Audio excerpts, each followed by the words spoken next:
ছোট থেকেই বৃষ্টি আমার বড্ড প্রিয়। প্রকৃতির চঞ্চল খেলায় মেতে উঠে মুক্তোর দানার মতন ঝরে পড়তে থাকা জলবিন্দুগুলো যখন গাছের পাতা বেয়ে মাটির সংস্পর্শে আসে, তখন নিজে থেকে যেন সৃষ্টি করে এক নতুন গান, যেন মা সরস্বতী নিজ হস্তে বীণা তুলে নিয়েছেন আর ধরিত্রীকে শিখিয়ে দিচ্ছেন নতুন রাগ। আর ধরিত্রী দেবীও তা শিখতে পারার প্রফুল্লতায় বাতাসে মিশিয়ে দিচ্ছেন তার সুবাস। এই প্রবল বৃষ্টির মাঝে একটা ম্যাগাজিন নিয়ে জানালার ধারটায় বসেছিলাম বটে, কিন্তু এই রকম প্রকৃতির মায়া অনবরত কানে আসাতে মনটা কেন জানি কোনো এক অজানা কারণে উদাসীন হয়ে উঠল। তাই আর ম্যাগাজিন না পড়ে সেটি বন্ধ করে রেখে দিয়েছি অনেকক্ষণ আগেই। বিগত 25 বছরের বিবাহিত জীবন আমার, আর বিয়ের 25 বছর পরে এসেও বউকে সোহাগ মাখানো আদুরে গলায় কাছে ডেকে গল্প করা, না, আর হয় না। জানি কথাটা শুনতে বেশ কঠিন লাগছে কানে, তবে এইটি সত্য। কিছুক্ষণ পরেই আমার স্ত্রী স্নান সেরে তার কেশ রাশি মুছতে মুছতে ঘরে ঢুকেই রেডিওর বোতামটা টিপে দিতেই সঙ্গে সঙ্গে শোঁ শব্দে বেজে উঠল একটা গান। তোমার বৃষ্টি ছোঁয়া মন খুঁজেছে আমাকে, জানি না কারণ যেভাবে মিশেছে মনটা আবারও নতুন করে গিয়ে আরো গেঁথে বসলো জানালার বাইরে পড়তে থাকা বৃষ্টির মধ্যে। কিভাবে কতক্ষণ কেটে গেছে জানি না।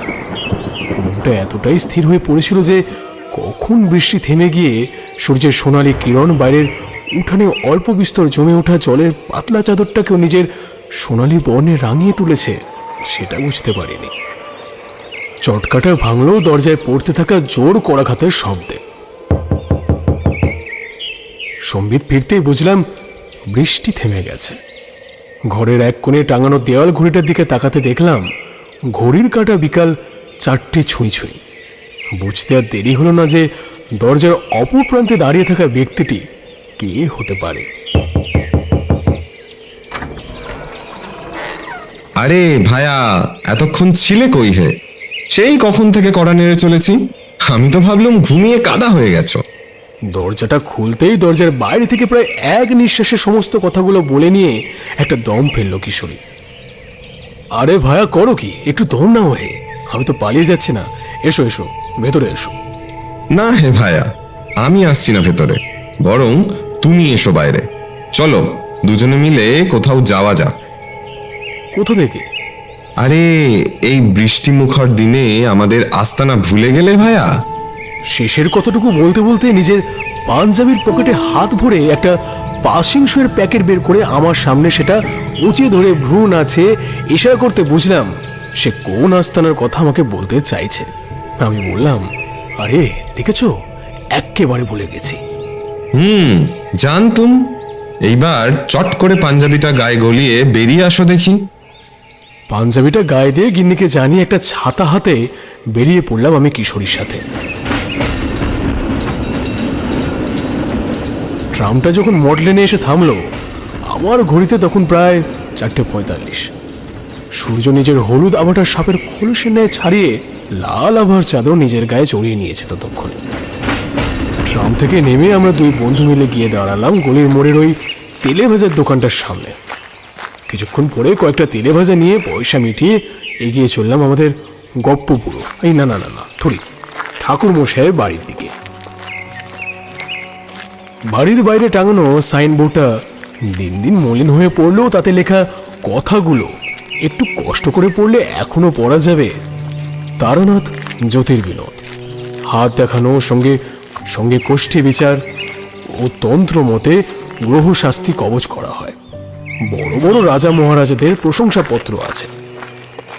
5 তারার একটা তারা যেন ঘষা খেয়ে খসে পড়ে গেছে, আর এখন বাকি রয়ে গেছে মাত্র 4টি। দরজায় কড়া নাড়তেই একটু পরে দরজা খুলে দিল চারি দরজা খুলে দিতেই কিশোরী একগাল হেসে তেলে ভাজার ঠোঙাটা চারির হাতে ধরিয়ে দিয়ে বলল, কেমন আছিস চারিমা? ভালো আছি কাকাবাবু, আপনারা কেমন আছেন? আমরাও বেশ আছি। তা ঠাকুরমশাই ভিতরেই আছেন? হ্যাঁ কাকাবাবু, বাবা ভিতরেই আছেন পূজার ঘরে। আপনারা আসুন না, ভিতরে বসুন, আমি ডেকে দিচ্ছি বাবাকে। চারি আমাদের বসতে বলে চলে গেল ভিতরের ঘরে। আমরাও ঘরে ঢুকে বসলাম, ঘরের এক কোণে রাখা তক্তপোষের ওপরে। আমাদের বসার জায়গাটা এমন ছিল যেখান থেকে ঠাকুরমশাই ঘরের জানালা হয়ে বাইরের পরিবেশ ভালোভাবেই দৃশ্যমান হয়। আমাদের নজর পড়ল বাইরের দিকে। লাল সূর্যটা হারিয়ে গিয়ে এই সন্ধ্যার মুখে এসে আকাশের মুখ আবার গম্ভীর হয়ে উঠেছে আস্তে আস্তে। একটু পরেই চারি 3 কাপ চা আর তেলে ভাজা দিয়ে গেল আমাদের। বুঝলাম যে ঠাকুর মশাইয়ের প্রবেশ শীঘ্রই হতে চলেছে।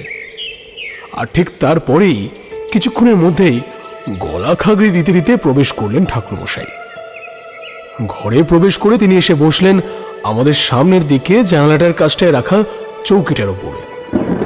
মেঘের ঘন ঘটায় সন্ধ্যার অন্ধকার আজ যেন তাড়াতাড়ি নেমেছে পৃথিবীর বুকে।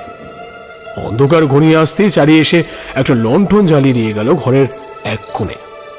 তা ঠাকুরমশাই কেমন আছেন? স্তব্ধতা ভেঙে এবার বলে উঠল কিশোরী।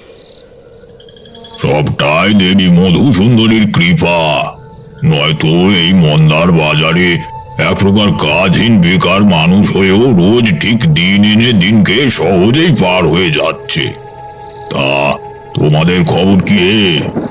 আমাদেরও ওই একই হাল ঠাকুরমশাই। 3 দিন জিনিসপত্রের যা দাম বাড়ছে সেই হারে তো আর বেতন বাড়ছে না। তাও আপনাদের আশীর্বাদে কেটে যাচ্ছে ভালোই। আমার নিজেরই ঠিক নেই, আবার আমার আশীর্বাদ। সবই মায়ের কৃপা, বুঝলে কিশোরী। আমরা মানুষেরা শুধু নিমিত্ত মাত্র। তাই তো পান্নালাল ভট্টাচার্য বলে গেছেন, সকলই তোমারই ইচ্ছাময়ী তারা তুমি। তোমার কর্ম তুমি করো মা, লোকে বলে করি আমি। না, আপনাকে কোনোদিনও কোনো কিছুর শ্রেয় দেওয়া গেল না। প্রত্যেকবারেই আপনি ঠিক পাশ কাটিয়ে বেরিয়ে আসেন। মৃদু হাসলেন তারানাথ আর তারপর বললেন, জানো হে, বিবাহ এমন একটি সম্পর্ক স্থাপনা যেটিকে বিধাতার দান বলা হয়। যদি আমরা এটিকে সঠিকভাবে চালনা করতে সক্ষম হই, তাহলে এটি কোনো দিনই একঘেয়ে মনে হয় না, সেটা 5 বছর হোক বা 25। এক কথার মাঝে এমন অন্য প্রসঙ্গ তুলে ধরা এক প্রকার হতভম্ব করল কিশোরীকে। সে প্রথমে বুঝে উঠতে পারছিল না যে কেন বা কাকে উদ্দেশ্য করে হঠাৎ এই কথা বলা হলো। এদিকে আমি বুঝে ফেলেছিলাম যে কিশোরী আমার বাড়ি আসার আগে আমি আমার স্ত্রীর সম্পর্কে যেটি ভাবছিলাম সেটা ধরা পড়েছে আজও ঠাকুরমশাইয়ের সামনে। কিশোরী এখনো তাকিয়ে চলেছে একবার আমার দিকে আর ঠাকুরমশাইয়ের দিকে, কিন্তু ঠাকুরমশাই তার শান্ত দৃষ্টিটা একভাবে জমিয়ে রেখেছেন আমার উপরেই। আমি এক প্রকার লজ্জিত হয়ে কিছু না বোঝার ভাবে প্রসঙ্গ বদলাবার উদ্দেশ্যে বলে উঠলাম, ঠাকুরমশাই, আজ প্রকৃতির রূপটা দেখেছেন? আপনার পিছনে খোলা জানালার দিকে একবার চেয়ে দেখুন, কি অপূর্ব মায়ায় আবারও সেজে উঠেছে প্রকৃতি। দেখুন না। ঠাকুরমশাই, একবার আমেজটা দেখুন। এই আমেজে একটা রোমহর্ষকর গাঁজাখুরি গল্প না হলে যে। ঠাকুরমশাইয়ের চোখে যেন ধক করে একরাশ আগুন জ্বলে উঠল। কিশোরীর কথা পুরোনো হতে দিয়েই ঠাকুরমশাই বলে উঠলেন, আমার গল্প গাঁজা খুঁড়ি? তাহলে আসো কেন, হ্যাঁ, শুনতে? না এলেও তো পারো। তোমাকে কতবার বলেছি কিশোরী, আমি যা বলি তার কোনোটাই গল্প নয়। এগুলির এক একটা আমার জীবনে ঘটে যাওয়া বাস্তব সত্য, যার সম্মুখীন আমি হয়েছি, তোমরা নয়। তাই তোমাদের অবাস্তব মনে হলেও আমি যে ঘটনাগুলোর ভুক্তভোগী আর প্রত্যক্ষদর্শী হে, সেটা কিভাবে অস্বীকার করি? আরে ঠাকুরমশাই, ওর কথা ছাড়ুন না। ও কি বলতে কি বলে ও নিজের কোনো ঠিক থাকে না। তাই এই আমেজে নিজের জীবনের কোনো একটা ঘটনা তুলে ধরবেন নাকি আজকে আমাদের কাছে? ঠাকুরমশাইকে রেগে যেতে দেখে ব্যাপারটা সামাল দেওয়ার চেষ্টায় বলে উঠলাম আমি এখনো জমলো কই হে বিভূতি? ঠাকুরমশাইয়ের এই কথাটা প্রথমে ঠিক বুঝতে পারলাম না। অন্যদিকে কিশোরী একটা দুষ্টুমি মাখা হাসি নিয়ে চেয়েছিল আমার দিকে, আর একটু পরেই নিজের পাঞ্জাবির বুক পকেট থেকে হাত বাড়িয়ে পাশিংসের প্যাকেটটা বের করে এগিয়ে দিল ঠাকুরমশাইয়ের দিকে।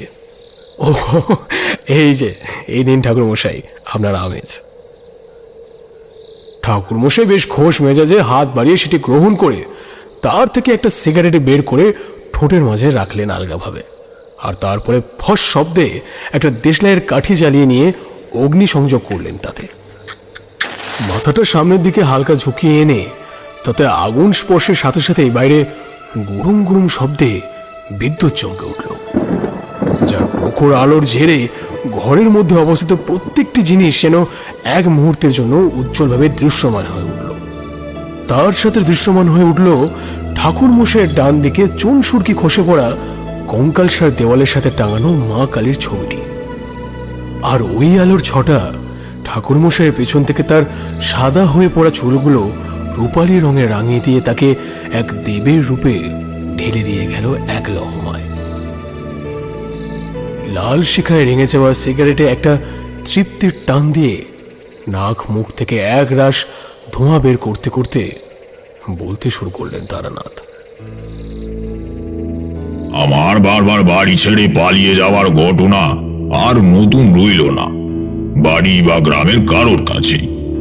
তো সেবার বরাকরের তীর থেকে আমার বাড়ি ফিরে আসার পরই আমার বাবা মশাই ঠিক করলেন আমার বিয়ে দেবেন, তাতে করে যদি আমি সংসারে আবদ্ধ হই সেই ভেবে। বাবার উপরে কথা বলার সাহস আমার কোনো কালেও হয়ে ওঠেনি, তাই আমি মাকে দিয়ে জানিয়েছিলাম যে এই বিবাহে আমার ইচ্ছা নেই। মা আমাকে এসে জানালেন, তোমার বাবা যা স্থির করেছেন তাতেই তিনি অবিচল থাকবেন, কাজেই ওনাকে আর কিছু বলেই কোনো লাভ হবে না। উনি বলেছেন কাল তোমায় নিয়ে মেয়ে দেখতে যাবেন, মেয়ে দেখে একেবারে পাকা কথা দিয়ে তারপর বাড়ি ফিরবেন, তাই তুমি যাতে সময় মতো প্রস্তুত থাকো। মা তো কথাটা জানিয়ে চলে গেলেন। আমি পড়লুম বিপদে, কারণ সেই সময় আমার বিয়ে করার ইচ্ছা কোনোভাবেই ছিল না। আর যেখানে আমি মধুসুন্দরী দেবীর মতো নারীর সাক্ষাৎ পেয়েছি, সেইখানে এই জগতের সেরা রমণীয় তুচ্ছ হয়ে পড়ে। একবার ভাবলাম গিয়ে সেখানে এমন কোনো উপদ্রব করব যাতে করে তারা নিজেরাই বারণ করে দেয়। আবার তারপরেই ভাবনা এলো যে বাবার অসম্মান হবে তাতে করে, আর আমি নিজের সুবিধার্থে স্বেচ্ছায় এই কাজ করতে পারবো না। কাজেই অনেক ভেবে সিদ্ধান্ত নিলাম যে আমাকে যা করতে হবে আজ রাতেই। তাই আর দেরি না করে আমি আমার ঘরের কোণে রাখা শাবল তুলে নিয়ে মাটির দেওয়াল সন্তর্পণে কেটে মনে মনে মা বাবার কাছে ক্ষমা চেয়ে আমার পুটুলি হাতে বেরিয়ে পড়লাম বাড়ির থেকে সন্ধ্যার অন্ধকারে। গ্রামের লোকমুখে শুনেছি যে আমাদের গ্রাম হয়ে পূবের দিকে মাইল 1-1.5 হাঁটলে পূর্বে কিশোরগঞ্জ, যেখানের জমিদার দীন দয়াল চাটুর্যে যাত্রীদের জন্য অতিথিশালা করে রেখেছে। ঠিক করলাম রাতটা সেখানেই কাটাবো। আমি কিশোরগঞ্জে যখন পৌঁছেছি তখন অন্ধকার আরো গভীর হয়ে এসেছে। চারিদিকে ঝিঝি পোকার অনবরত ডাক অনায়াসে ভঙ্গ করে ফেলেছে রাতের স্তব্ধতা। জমিদার বাড়ির মোটা মোটা স্তম্ভের সাথে লাগোয়া ছোট ছোট লণ্ঠনগুলো জমিদার বাড়িটিকে এমন ভাবে আলোকিত করে রেখেছে যেন নতুন বধূকে সাজানো হয়েছে সোনার নানা অলংকারে। লাল রঙের জমিদার বাড়ি, তার চারিদিক ঝিকমিক করছে আলোর ছটায়, যা দেখলে অনায়াসে জমিদার বাড়ির প্রতিপত্তির অনুমান করা যায় সহজে। কাছে যেতে বুঝলাম রাত নামতে জমিদার বাড়ির বাইরের দিকের সমস্ত চাকর বাকর যে যার বাড়ি ফিরে গেছে। সামনে লম্বা দেউড়ির খোলা দরজা থেকে দেখা যাচ্ছে সামনে রাখা লণ্ঠনের আলোয় খাতাপত্রে মুখ ডুবিয়ে কাছারিখানায় বসে আছেন একজন বছর 60-এর ব্যক্তি, যার গায়ে পেস্তা রঙের পাঞ্জাবি আর মাথায় লাল পাগড়ি। অনুমান করলাম সম্ভবত ইনি নায়েব মশাই। সামনের দিকে এগিয়ে গিয়ে দাঁড়ালাম দরজার কাছটায়। আমি সেখানে দাঁড়াতেই খাদার মাঝ থেকে মুখ তুলে দরজার দিকে তাকিয়ে নায়েব মশাই বললেন, এত রাতে কি চাই? আগে আমি তারানাথ চক্রবর্তী, ভবঘুরে বলতে পারেন। শুনেছি আপনাদের জমিদার বাড়ি থেকে যাত্রীদের জন্য অতিথিশালার ব্যবস্থা করা হয়েছে, তাই আজকের রাতটা কাটানোর জন্য আপনাদের দ্বারস্থ হয়েছি। বলছি একটু আশ্রয় মিলবে? বিলক্ষণ মিলবে, কেন মিলবে না? অতিথিশালায় একটা ঘর দিয়ে দিচ্ছি আর একটা সিঁড়ে দিয়ে দিচ্ছি। ওতে চাল ডাল আলু আর ঘি থাকবে। রান্নার ব্যবস্থা ওখানেই পেয়ে যাবেন। একটা তেল ভরা লণ্ঠনও দিয়ে দিচ্ছি। আশা করি রাতে আপনার কোনো রকম অসুবিধা হবে না। এই এই হরি। ভিতর থেকে জবাব এলো হরির। যে আগে কথা। জবাবে কিছুক্ষণ পরেই একজন বছর 60 কি 70-এর বৃদ্ধ, মাথায় টাক, গায়ে সাদা ফতুয়া আর পরনে ধুতি, কাঁধে একটা গামছা করে হাজির হলো কাছারি ঘরে। নায়েব মশাই তাকে দেখে বললেন, ইনি তারানাথ চক্রবর্তী, ব্রাহ্মণ সন্তান। এনাকে অতিথিশালায় নিয়ে যা আর একটা সিদে আর তেল ভরা একটা লণ্ঠন দিয়ে দে। রান্নার জায়গাটা দেখিয়ে দিবি আর শোয়ার জায়গাটা পরিষ্কার করে দিস, কেমন? যে আগে কথা। নায়েবের কথায় সম্মতি জানিয়ে আমার দিকে ঘুরে তিনি বললেন, আপনি তাহলে আসুন আমার সঙ্গে। আমি আপনাকে অতিথিশালায় আপনার ঘর দেখিয়ে আপনাকে শীতে আর লণ্ঠন এনে দিচ্ছি। আমাকে কথাটা বলে উনি এগিয়ে চললেন লণ্ঠন হাতে অতিথিশালার দিকে, আর আমি চলতে থাকলাম ওনার পিছন পিছন। কিছুক্ষণের ব্যবধানেই আমরা এসে পড়লাম অতিথিশালায়। ভিতর পানে এসে আমাকে আমার ঘর দেখিয়ে তিনি লণ্ঠনটা রেখে অন্ধকারে বেরিয়ে হারিয়ে গেলেন কোথায়, আর ফিরলেন একটা সিঁড়ে আর অন্য একটা লণ্ঠন হাতে। ফিরে এসে আমাকে সিঁড়ে দিয়ে আমার শোয়ার জায়গা পরিষ্কার করতে করতে বললেন, তা বাবু, কত দূর থেকে আইছেন? বাড়ি কোনে আপনার? আমি আসছি তা প্রায় মাইল 1.5 দূর থেকে।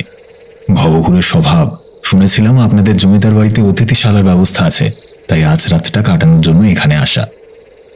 বেশ বেশ বাবু, যদি কিছু মনে না করেন একটা কথা জিজ্ঞেস করতে পারি?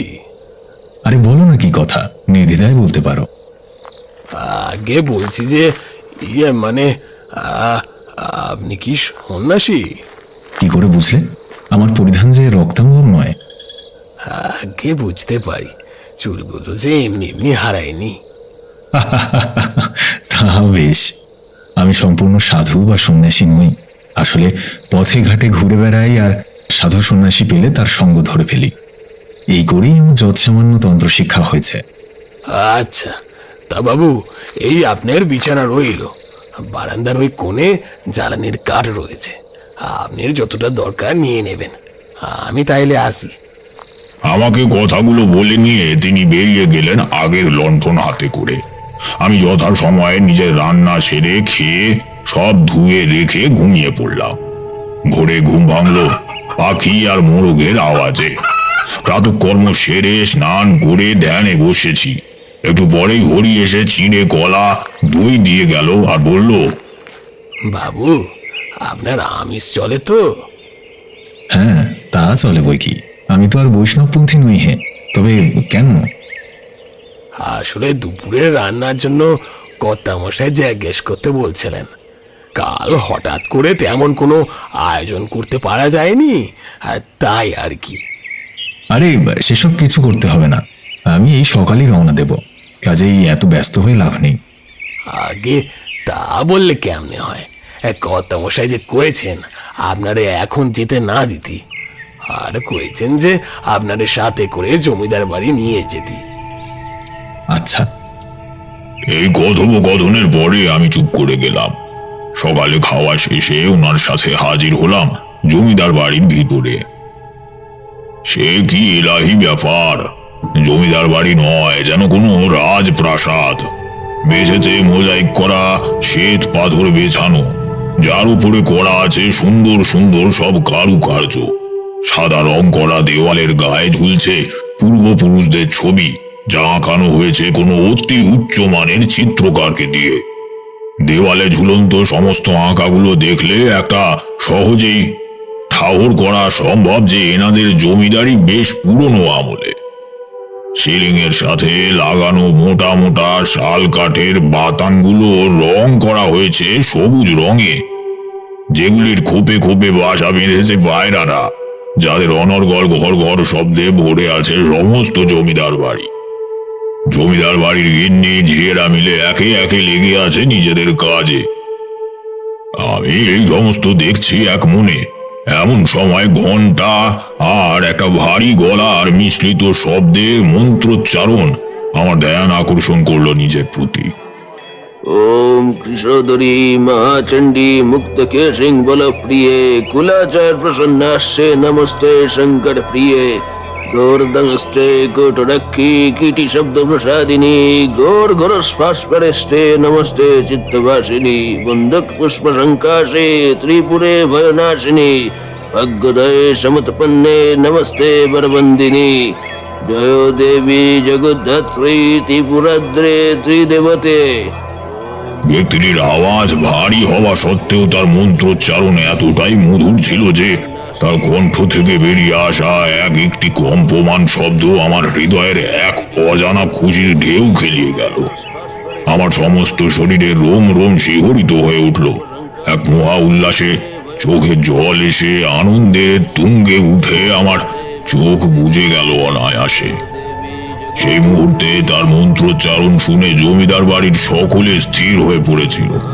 থেমে গেছিল পায়রাদের ঘর ঘর শব্দ, আর সমস্ত জমিদার বাড়ি ভরে উঠেছিল মন্ত্রোচ্চারণ আর ঘন্টার কলরবে। কিছুক্ষণ পরে মন্ত্র আর ঘন্টার শব্দ থেমে তার বদলে শঙ্খের লম্বা লম্বা ধ্বনি প্রতিফলিত হতে শুরু করলো, যা জানান দিল পুজো শেষ হবার আর ফিরিয়ে আনলো আমাদের সকলের মন নিজের স্থানে, যা এতক্ষণ ধরে মায়ের মায়ায় হারিয়ে গেছিল এক অজানা প্রান্তরে। সবটা থেমে যেতেই আমি আমার পাশে দাঁড়িয়ে থাকা ব্যক্তি হরিকে জিজ্ঞেস করলাম, এই মন্ত্রোচ্চারণ? এইটি আমাদের জমিদার বাবুর আওয়াজ। রোজ সকালে তিনি স্নান সেরে আগে মায়ের পুজো করেন, তারপর বাকি অন্য কাজ। আগে অবশ্যই এক তান্ত্রিক ছিলেন যিনি রোজ সকালে মায়ের পুজো করতেন। তবে আমার প্রশ্ন বুঝে সেটি শেষ হবার আগেই কথাগুলো বলে বসলো হরি। তবে সে অনেক কাহিনী। আপনি আসেন আমার সাথে, আসেন আসেন, আপনি আসেন, বাবুর কাছে নিয়ে যাই আপনারে। কিছুক্ষণ পরে আমরা দুজন মিলে পৌঁছালাম জমিদার বাড়ির ভিতরের দিকে। ভিতরের দালানে বসে আছেন এক বয়স 53 কি 54 ব্যক্তি, যার মাথায় আধ কাঁচা আধ পাকা ছোট ছোট কুঁচকানো চুল, চোখে সোনার চশমা, গায়ে ঘৃত বর্ণের কড়াই করা পাঞ্জাবি, গৌর বর্ণ মুখে লালিমা সুস্পষ্ট, গায়ে আভিজাত্যের ছাপ স্পষ্ট, গলায় সোনার চেন, ডান হাতের 5 আঙুলের মধ্যে 4টেতে নানা রত্নের বানানো আংটি, পরনে সাদা ধুতি আর পায়ে নাগরাই জুতো। এই বয়সে এসেও তার সোজা ভাবে বসে থাকা আর মোটা পাকানো গোঁফ আর তার প্রশস্ত বুক জানান দিচ্ছে যে তার শরীরে অসীম শক্তি আর তার যৌবনকালের সাহসিকতার, যেটি তিনি এখনো বজায় রাখতে সম্পূর্ণ সক্ষম। আমি সেখানে যেতেই তিনি উঠে দাঁড়িয়ে নমস্কার করলেন আমাকে আর বললেন, আসুন আসুন ঠাকুর মশাই, আমি দীনদয়াল চাটুর্যে, এই গাঁয়ের জমিদার। তা আপনার কাল কোনো অসুবিধা হয়নি তো? আরে না না, আপনাদের আতিথেয়তা অত্যন্ত সুব্যবস্থিত, আমার কোনো অসুবিধা হয়নি। তা বেশ বেশ বেশ। তা আপনাকে কিন্তু কটা দিন এখানেই কাটিয়ে যেতে হবে ঠাকুর মশাই। আমি শুনেছি হরির কাছ থেকে। তবে দেখুন, আমি তো বৈরাগ্যের পথে আর ভব ঘুরে, তাই কোনো গৃহস্থে বেশি দিন যাবৎ থাকা আমার পক্ষে। সেসব শুনছি না, আপনাকে কটা দিন এখানে কাটাতেই হবে কিন্তু। আচ্ছা, রাজ আজ্ঞা, কি আর করা, পালন তো করতেই হবে। না রাজা আমি কোনো কালই নই, এটা আমার আজ্ঞা নয় মোটেও, এটা আমার যৎসামান্য আবেদন মাত্র। অবশ্য এতে আমার নিজেরও স্বার্থপরতা লুকিয়ে আছে বলতে পারেন। অর্থাৎ? না সেটি না হয় দুপুরের খাবারের পরে বসে আপনাকে বলবো খন। বেশ, তবে তাই হোক। আচ্ছা, আপনাদের কুলদেবী কি মহাকালী? আগে হ্যাঁ, গত 10 পুরুষ ধরে ইনি আমাদের আরাধ্যা। ও আচ্ছা, যদি আপনার আপত্তি না থাকে আমি কি একবার দেখতে পারি মাকে? ছি ছি, এ কি কথা বলছেন ঠাকুর মশাই? সারা জগৎ সংসারের মানুষেরা মায়ের সন্তান, আর তার সাথে দেখা করতে চাইলে আমি আপত্তি করব, সে দুঃসাহস আমার যে নেই। আপনি আসুন, আমি নিজে আপনাকে নিয়ে যাই। হরি, তুই যা, রান্নার জোগাড় করতে বল। হরিকে কথাটা বলে আমাকে সাথে করে নিয়ে চললেন তিনি মন্দিরের দিকে। কিছুটা হাঁটার পর আমরা উপস্থিত হলাম সেখানে। জমিদার বাড়ির পিছনের দিকের দিঘির পাড়ে সাদা রঙের একটা মন্দির, যেটির চূড়া লাল রঙে রাঙানো। মন্দিরের গায়ে খোদাই করা নানান রকমের কারুকার্য আর দেব দেবীর মূর্তি, যেগুলির এক একটি দেব দেবী এক একটা চেনা অচেনা কাহিনী বর্ণনা করে চলেছে। মন্দিরের বাইরে টাঙানো কাঁসার ঘন্টা 2-3 বার বাজিয়ে জমিদার মশাই আলতো হাতে কাঠের দরজার কপাট খুলে দিতেই ধুনোর ধোঁয়া বেরিয়ে এলো এক রাশ গর্ভগৃহের বাইরে। আর তারপরেই দর্শন পেলাম মায়ের অপরূপ রূপের। পদ্মাসনে বিরাজিত মায়ের মৃন্ময় রূপ, যা দেখে মনে হয় যে এটা মাটির হতেই পারে না। বড় বড় 2 চোখ, আর মায়ের কপালে তৃতীয় নয়নে সুশোভিত ছিল একটা নীলমণি। আহ, কি অপরূপ সেই রূপ! মায়ের করাল রূপের ব্যাখ্যা অনেক আছে, কিন্তু এটা ছিল যেন ঠিক বিপরীত। মায়ের পরনে ছিল লাল পেরে সাদা শাড়ি, যেটির আঁচল ঘুরিয়ে রাখা হয়েছিল মায়ের মাথার উপরে, ঠিক ঠিক যেমন কোনো নববধূ আঁচল মাথায় দিয়ে থাকে। মায়ের সমগ্র শরীরে ছিল নানা অলংকারের আচ্ছাদন। কোমরে ছিল কোমর বিছে। মায়ের চুল বিস্তৃত ছিল তার কোমর ছাড়িয়ে তার হাঁটু পর্যন্ত। মায়ের এক হাতে খড়গ, অপর হাতে একটা ছিন্ন মস্তক, অন্য হাতে চাঁদ মালা, আর এক হাতে ভর মুদ্রা। সামনে জ্বলতে থাকা পঞ্চপ্রদীপের আলো উজ্জ্বল করে তুলেছে মায়ের সম্পূর্ণ মুখ। তবে মায়ের সেই সৌম্য রূপের মাঝেই যেন লুকিয়েছিল তার উগ্রতা। জানি না কিসের বা কার জন্য মা নিজের এই উগ্রতা ধারণ করেছেন। জানি না জমিদার মশাই বা তার বাড়ির অন্যান্যরা সেটা দেখতে পাচ্ছে কিনা আদতেও। মায়ের ঠিক পেছনের দেওয়াল কেটে জালি মতো নকশা কাটা হয়েছিল, যেটির সাহায্যে মন্দিরের গর্ভগৃহে খুব সহজেই দিঘির পাড় বেয়ে ঠান্ডা বাতাস প্রবেশ করত। এইখান থেকে মন্দিরে ঢুকতে থাকা মৃদু মন্দ বাতাস মায়ের চুলে আলতো দোল খাইয়ে চলে যাচ্ছে আমাদের ছুঁয়ে অনবরত।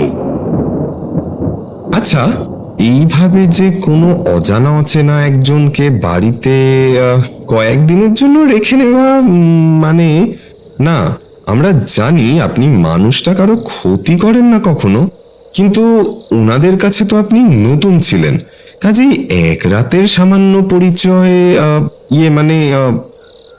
তারানাথের গল্পের মাঝেই নিজের স্বভাবসিদ্ধভাবে মুড়ি আর তেলে ভাজা চিবোতে চিবোতে প্রশ্নটা করে বসল কিশোরী। ভাবলাম দিল, যা হয়ে গেল, সমস্তটা একেবারে মাটি করে ফেললো কিশোরী। এবার নিশ্চয়ই ঠাকুরমশাই চটে যাবেন আর হয়ে যাবে সেখানে গল্পের দফারফা। কিন্তু না, হলো ঠিক তার উল্টো। তারানাথ ঠোঁটের কোণে এক চিলতে হাসির রেখা টেনে বললেন, সেই সময় কারোর মনে এত ঘোর প্যাঁচ ছিল না হে কিশোরী। সেই সময়ের লোকেরা ছিল অত্যন্ত উদার প্রকৃতির। আজ অতিথি নারায়ণ যে কথাটা কেবলমাত্র কথা হয়ে রয়ে গেছে, সেই সময় সেটা লোকেরা মনে প্রাণে মেনে চলতো। আর সেই অতিথি যদি কোনো সাধু বা সন্ন্যাসী হতো, তাহলে তো কথাটা আমাদের বলে নিজের হাতে ধরে থাকা সিগারেটের শেষের অংশটুকু এতক্ষণ পরে নারকেলের মালায় গুঁজে নিয়ে পাসিং শোয়ের প্যাকেট থেকে আরও একটি সিগারেট বের করে তাতে আগুন জ্বালানো নামারও। বৃষ্টি এতক্ষণে ধরে এসেছে, কেবল মাঝে মাঝে বিদ্যুতের চমকানি, অনবরত ঝিঁঝি পোকার আওয়াজ আর ব্যাঙের টরো টরোর শব্দ শোনা যাচ্ছে। এর মাঝে চারি আবারও 3 কাপ চা দিয়ে গেল। তারানাথ আমাদের দুজনকে চা দিয়ে নিজের চাটা চারিকে ফিরিয়ে দিলেন। চারি ফিরে যেতেই তারানাথ সিগারেটে আবারও লম্বা একটা টান দিয়ে বলা শুরু করলেন। মাকে প্রণাম করে আমরা বেরিয়ে এলাম মন্দিরের বাইরে। কিছুক্ষণ মন্দির প্রাঙ্গণে কাটিয়ে ফিরে এলাম আবার অন্দরমহলের দিকে। দুপুরে খাওয়ার সময় সে কি এলাহি আয়োজন ছিল, কি বলি তোমাদের। বাঁশকাঠি চালের ভাত, মাছের মাথা দিয়ে সোনা মুগের ডাল, ইলিশ ভাপা, কচি পাঠার ঝোল, পোনা মাছের কালিয়া, শুক্তো, মোচার ঘন্ট, নানা প্রকারের মিষ্টি দই, আরো না জানি কি কি ছিল। মধ্যাহ্ন ভোজন বেশ ভালোই হলো। দুপুরের খাওয়া সেরে আমি আর জমিদার মশাই গিয়ে বসলাম মন্দিরের চাতালে। সত্যি আমি ওই জমিদারের মতো অমায়িক মানুষ দুটো দেখিনি আর। অত ধন সম্পদের অধিকারী হয়েও তার এই অহংকারহীন ব্যবহার আমাকে মুগ্ধ করেছিল তার প্রতি। আচ্ছা জমিদার মশাই, জমিদার বাড়ি থেকে মন্দির যথেষ্ট দূরে, তাহলে সকালে আপনি যখন পূজা করছিলেন তখন আপনার মন্ত্রোচ্চারণ জমিদার বাড়ির ভিতরে শোনা যাচ্ছিল কিভাবে? এটার উত্তর আমিও জানি না। কিভাবে এতটা দূরত্বের পরেও স্পষ্টভাবে শোনা যায়, এটা আমি ছোট থেকেই দেখে আসছি। আর ঠিক এই কারণেই আমাদের জমিদার বাড়ির এই মন্দির বিখ্যাত। জানেন ঠাকুর মশাই, আমাদের এই কুলদেবীর পুজো আগে করা হতো তন্ত্র মতে। তবে গত কমাস আগে যে কি থেকে কি হয়ে গেল। কোনো প্রসঙ্গহীন ভাবেই হঠাৎ বলা শুরু করলেন জমিদার মশাই। মানে? জিজ্ঞেস করলাম আমি। আরে আজ থেকে প্রায় 7 মাস আগে আমাদের বাড়ির কাজে লাগে 1 বছর 12 মেয়ে দুলারি। মেয়েটির যেমন নাম তেমনই তার রূপ। দেখে মনে হয় যেন স্বয়ং মা দুর্গা বাল্য রূপে এসেছেন। যেমন তার গায়ের রং, তেমন তার চোখের সৌন্দর্য আর উজ্জ্বলতা। আমরা সকলে ওকে নিজের মেয়ের চোখেই দেখতাম। যেহেতু ছোট ছিল, তাই তাকে বড় কোনো কাজে না লাগিয়ে ঠিক করলাম মন্দিরের দেখাশোনার ভার দেবার। মানে ওই ফুল তোলা, মন্দির পরিষ্কার রাখা, এই সমস্ত কাজের দায়িত্বই তাকে দেব। করলামও তাই। আমাদের মন্দিরের পুজো তখন করতেন এক পুরোহিত। কিন্তু তিনি পুরোহিত হলেও তার তন্ত্রবিদ্যায় ছিল অপার দক্ষতা। মায়ের কৃপায় এমন কোনো বাধা ছিল না যেটা উনি কাটিয়ে দেননি।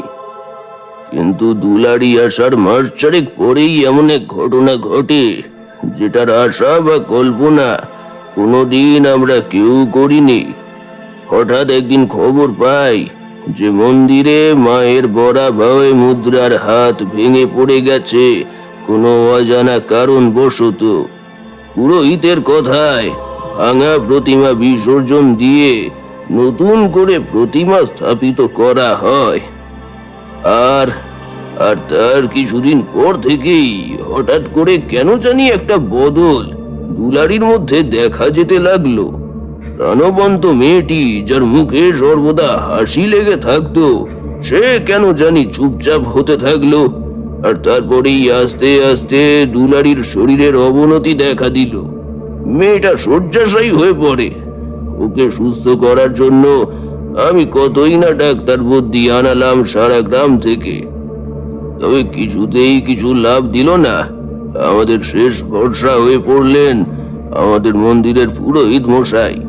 তার কাছে দুলারিকে নিয়ে যাওয়ার কথা উঠতে সে কেন জানি মানা করতে লাগলো প্রথমে। হয়তো সে সমস্ত আশা বিসর্জন দিয়েছিল, কিন্তু আমার উপরে কথা বলে আমাকে অসম্মান জানাতে পারলো না। কাজেই তাকে আমরা নিয়ে এলাম মন্দিরের পুরোহিতের কাছে। পুরোহিত তাকে দেখে বললেন, বান মারা হয়েছে দুলারিকে। কিন্তু কিন্তু কে আর কেন সে জানা কঠিন, তবে মারা হয়েছে এটা জানি। তবে কি কিছু করে এই বান মারার প্রতিক্রিয়া শেষ করা যাবে না? না, দেখুন জমিদার বাবু, এই বান মারা হচ্ছে এমন এক মারণ ক্রিয়া যেটা যে বান মেরেছে সে না তুলে নিলে কেউ কিছু করতে পারবে না। কাজেই এটা আমারও হাতের বাইরে। জানেন ঠাকুর মশাই, দেখতে দেখতে ফুলের মতো প্রাণবন্ত মেয়েটি যেন ক্রমশ মৃত্যুর কোলে ঢলে পড়ল। যেদিন দুলারি মারা গেল সেই দিনটা ছিল অমাবস্যা। দুলারির মৃত্যুর ঠিক 1 মাস, হ্যাঁ 1 মাস পরেই আশ্চর্য আর রহস্যজনক ভাবে মারা গেলেন আমাদের মন্দিরের পুরোহিত। যে রাতে তিনি মারা গেলেন সে রাতও ছিল অমাবস্যার। সকালে আমি প্রথমে যাই মন্দিরে, সেখানে আমি দেখি তার মুন্ডহীন দেহটা, যেটির গলায় ছিল পায়ের চাপ পড়ে যাওয়া নীল দাগ, যেন কেউ প্রবল আক্রোশে তার গলায় পা রেখে তার মুন্ডুটার ছিঁড়ে ফেলেছে ধর থেকে এক টানে। আর সেই পদচাপ এতটাই প্রবল ছিল যে পুরোহিতের অর্ধেক শরীর মন্দিরে বাঁধানো প্রাঙ্গণ ভেঙে ঢুকে গেছিল মাটির ভেতরে। সমস্ত মন্দির প্রাঙ্গণ ভিজে আছে রক্তাক্ত হয়ে, কিন্তু তার মুন্ডটা কোথাও খুঁজে পাওয়া যায়নি। সেই থেকে মন্দিরের নিত্য আরাধনার দায়িত্ব নিয়েছিলাম আমি। মনের অতল কোণে কোথাও একটা ভয় আপনা থেকেই স্নান করে নিল। এইভাবে কেটে গেল আরো 1 মাস, আর সেই 1 মাস পরে অমাবস্যার রাতেই আমাদের এক লেটেলের মৃত্যু ঘটল। সকালে তার দেহ উদ্ধার হয় সদর দরজার সামনে। তার দেহ প্রথমে দেখে আমাদের বাগানের মালি। তার মৃত্যু এমন মর্মান্তিক ছিল যে নিজের চোখে না দেখলে হয়তো বিশ্বাসই করতাম না কখনো। আমি যখন কলরবে বাইরে বেরিয়ে যাই, দেখি সদর দরজার সম্মুখে পড়ে আছে একটি চর্মহীন নগ্ন দেহ, যেটির শরীরের কোনোখানে চামড়ার লেশ মাত্র নেই। তার শরীরের চামড়া কেউ যেন সমস্ত শক্তি দিয়ে টেনে খুলে ফেলেছে, যেমন কোনো জবাই করা পশুর চামড়া টেনে নেওয়া হয় ঠিক সেইভাবে। চোখের কোটরে চোখ দুটো পলকহীন হয়ে তাকিয়ে আছে যেন আমাদেরই দিকে। তার পেট কেউ চিরে ফেলেছে কোনো ধারালো কিছুর আঘাতে, যার ফলে তার নাড়ি বেরিয়ে মাটিতে লুটিয়ে পড়েছে সহসা। ওফ, কি ভয়ানক সে দৃশ্য! আমি কি বলবো আপনাকে ঠাকুর মশাই। পর 2 মাসে 2টো মর্মান্তিক মৃত্যুর পর সমগ্র গ্রাম ভীত সন্ত্রস্ত হয়ে পড়েছে ঠাকুর মশাই। এই 3য় মাস চলছে, আর কাল অমাবস্যা। জানি না কি হতে চলেছে এবার।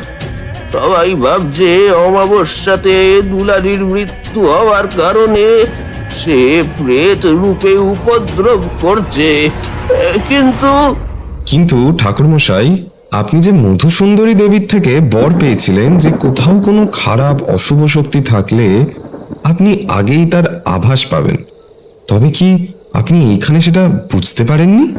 ঠাকুরমশাইয়ের কথার মাঝে আবার ফোড়ন কেটে বসলো কিশোরী। এবার খানিকটা কঠিন স্বরে ঠাকুরমশাই বললেন, তোমার বাবু, এটা একটা বড্ড বাজে স্বভাব। কখনো পুরো ঘটনা না জেনে তাতে মন্তব্য করতে শুরু করে দাও। আহ ঠাকুরমশাই, ওর কথা ছাড়ুন না, আপনি আগে বলুন। ও তো এমনই, জানেনি তো। হ্যাঁ, তা আমি যা বলছিলাম। কথাটি বলে সিগারেটে শেষ টান দিয়ে সেটা আবারও নারকেলের মালায় গুঁজে বলতে শুরু করলেন তারানাথ। তা কি করে সম্ভব? আপনার কথা মতো মন্দিরের পুরোহিত এক প্রকার তান্ত্রিক ছিলেন, তাহলে নিশ্চয়ই তিনি তার গাত্রবন্ধন রাখতেন। যদি এটা প্রেতের কাজ হতো তাহলে পুরোহিতকে মারা না, মিলছে না। জমিদারের কথার পরিবর্তে বলে বসলাম আমি। সেটাই আমিও ভাবছি ঠাকুর মশাই। জানি না কার দৃষ্টি পড়েছে আমাদের গ্রামে। আমি আপনাকে বললাম না, আমার স্বার্থ আছে।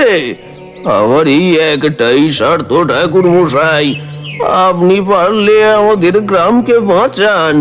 সব কিছুর ওপর ভরসা ছেড়ে বসে আছি। আলিমার এখন আপনি।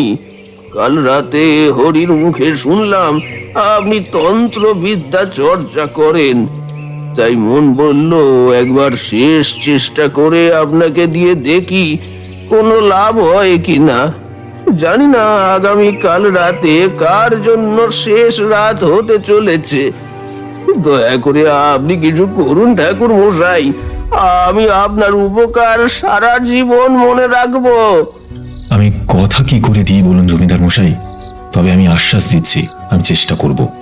বাকি মা তো আছেন, তিনি যা করেন সঠিক করেন, আর ভুলকে বেশি দিন যে প্রশ্রয় দেন না। তার উপরে বিশ্বাস করেই তো এতটা কাল কাটিয়ে দিলাম ঠাকুর মশাই, কিন্তু কেন যে এটা হচ্ছে সেটাই যে বুঝে উঠতে পারছি না। কে করছে এই নির্মম হত্যা, আর কেনই বা করছে? ওই দেখুন, কথা বলতে বলতে কখন যে সন্ধে নেমে এসেছে বুঝতেই পারিনি। সন্ধ্যা আরতির সময় হয়ে এসেছে, চলুন যাওয়া যাক। আমি কাপড় পাল্টে আসি। যদি কিছু মনে না করেন, আজ সন্ধ্যা আরতিটা কি আমি করতে পারি? আরে অবশ্যই, কেন না। কথোপকথন শেষ করে আমরা আবার এসে পড়লাম অন্দরমহলে। কাপড় পাল্টে শুদ্ধ বস্ত্রে উপস্থিত হলাম মন্দিরে। এই বেলা লোকের জমজমাটি হয়েছে ভালোই। আমি শুরু করলাম মায়ের আরতি। সম্পূর্ণ মন্দির প্রাঙ্গণ ভরে গেল মন্ত্রোচ্চারণ, ঘণ্টা, কাঁসার আর বাকিদের মা মা কলরবে। মায়ের রূপের ছটা ঠিকরে পড়তে লেগেছে সমগ্র জনমানবের মাঝে। আরতি শেষে যে যে প্রসাদ নিয়ে নিজ নিজ স্থানে ফিরে গেলেন। জমিদার মশাই আমাকে যেতে বলাতে আমি আর একটু সময় মন্দিরে কাটাবো বলে জানালাম। কাজেই তিনিও আর কিছু না বলে রওনা হলেন অন্দরপানে। দিঘির পার বেয়ে শীতল বাতাস এসে সমগ্র চিত্ত শান্ত করে দিয়ে যাচ্ছে। মন্দিরের ভিতর থেকে বয়ে আসছে ধুনোর মৃদু গন্ধ। আমি কোনো ভাবনায় ডুবে গেছিলাম। সেখানে কতক্ষণ বসেছিলাম জানি না। সম্বিত ফিরে এলো খিলখিলে একটা হাসির শব্দে। পাশ ফিরতেই দেখলাম 1 বছর 7-8-এর বাচ্চা মেয়ে এসে বসেছে আমার পাশে আমার অজান্তেই। তার গায়ের রং শ্যামবর্ণ হলেও মন্দিরের আলোয় তাকে অপরূপা মনে হচ্ছে। বড় বড় চক্ষু বিশিষ্ট তার মুখমণ্ডল, তার মাথায় কুঁকড়ানো ঝাঁকড়া চুলের রাশি যা নেমে এসে ছড়িয়ে পড়েছে তার বসার স্থানে।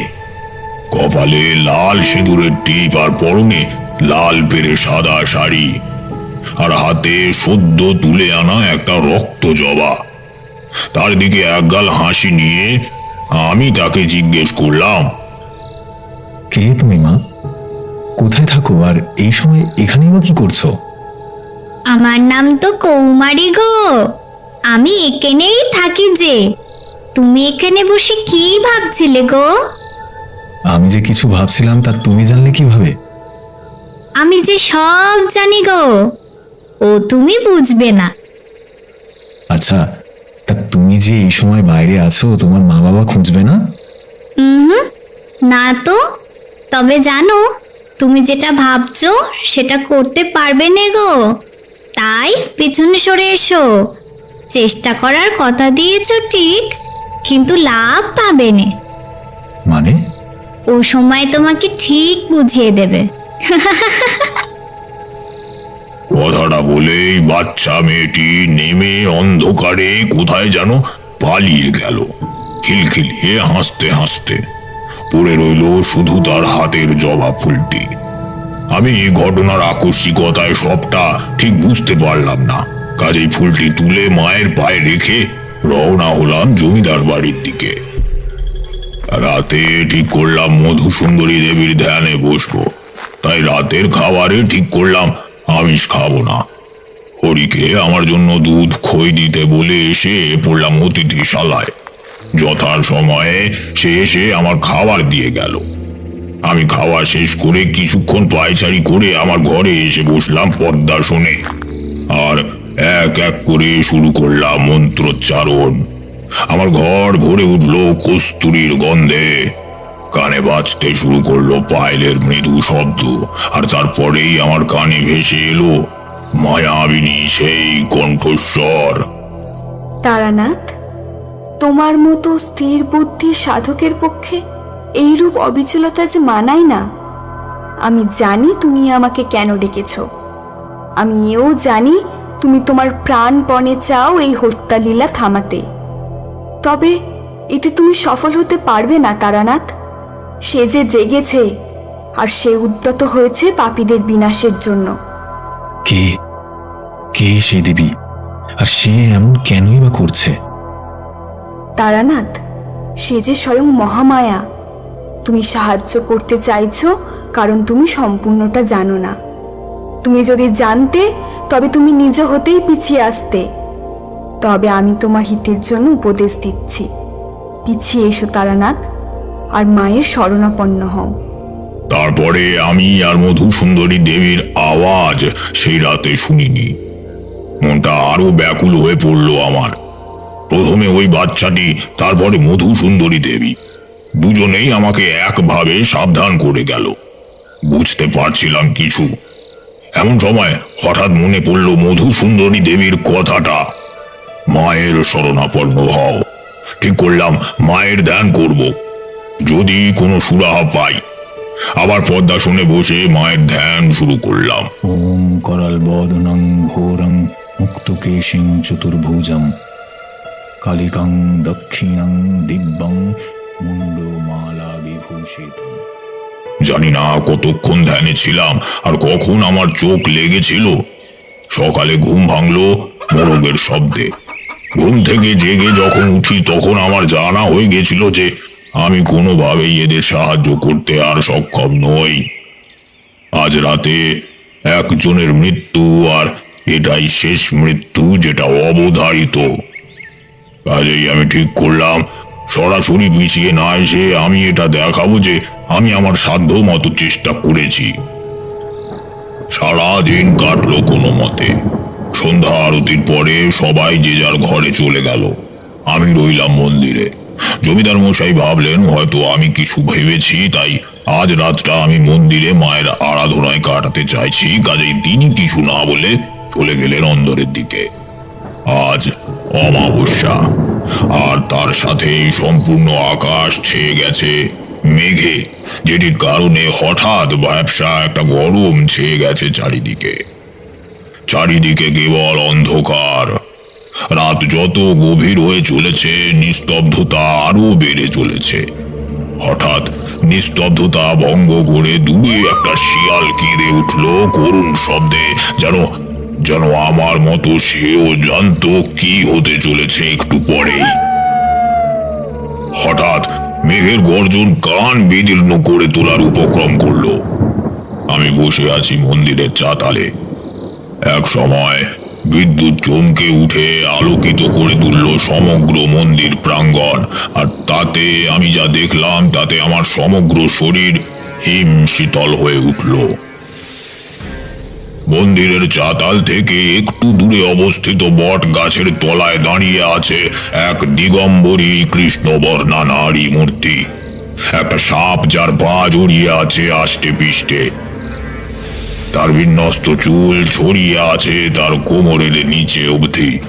তার হাতে ধরা একটি খড়গ যেটা এতটাই ধারালো যে বিদ্যুতের ঝলক প্রতিফলিত করে ফেললো নিমেষেই আমার দিকে।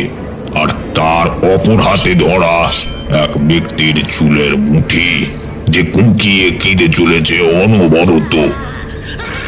আবারও একবার বিদ্যুৎ চমকে উঠল, আর এইবার সেই নারী মূর্তি এগিয়ে এসেছে মন্দির প্রাঙ্গণের মাঝ বরাবর। আর তার হাতে ধরে থাকা ব্যক্তিটির মুখ এবার আরো স্পষ্ট হলো আমার কাছে।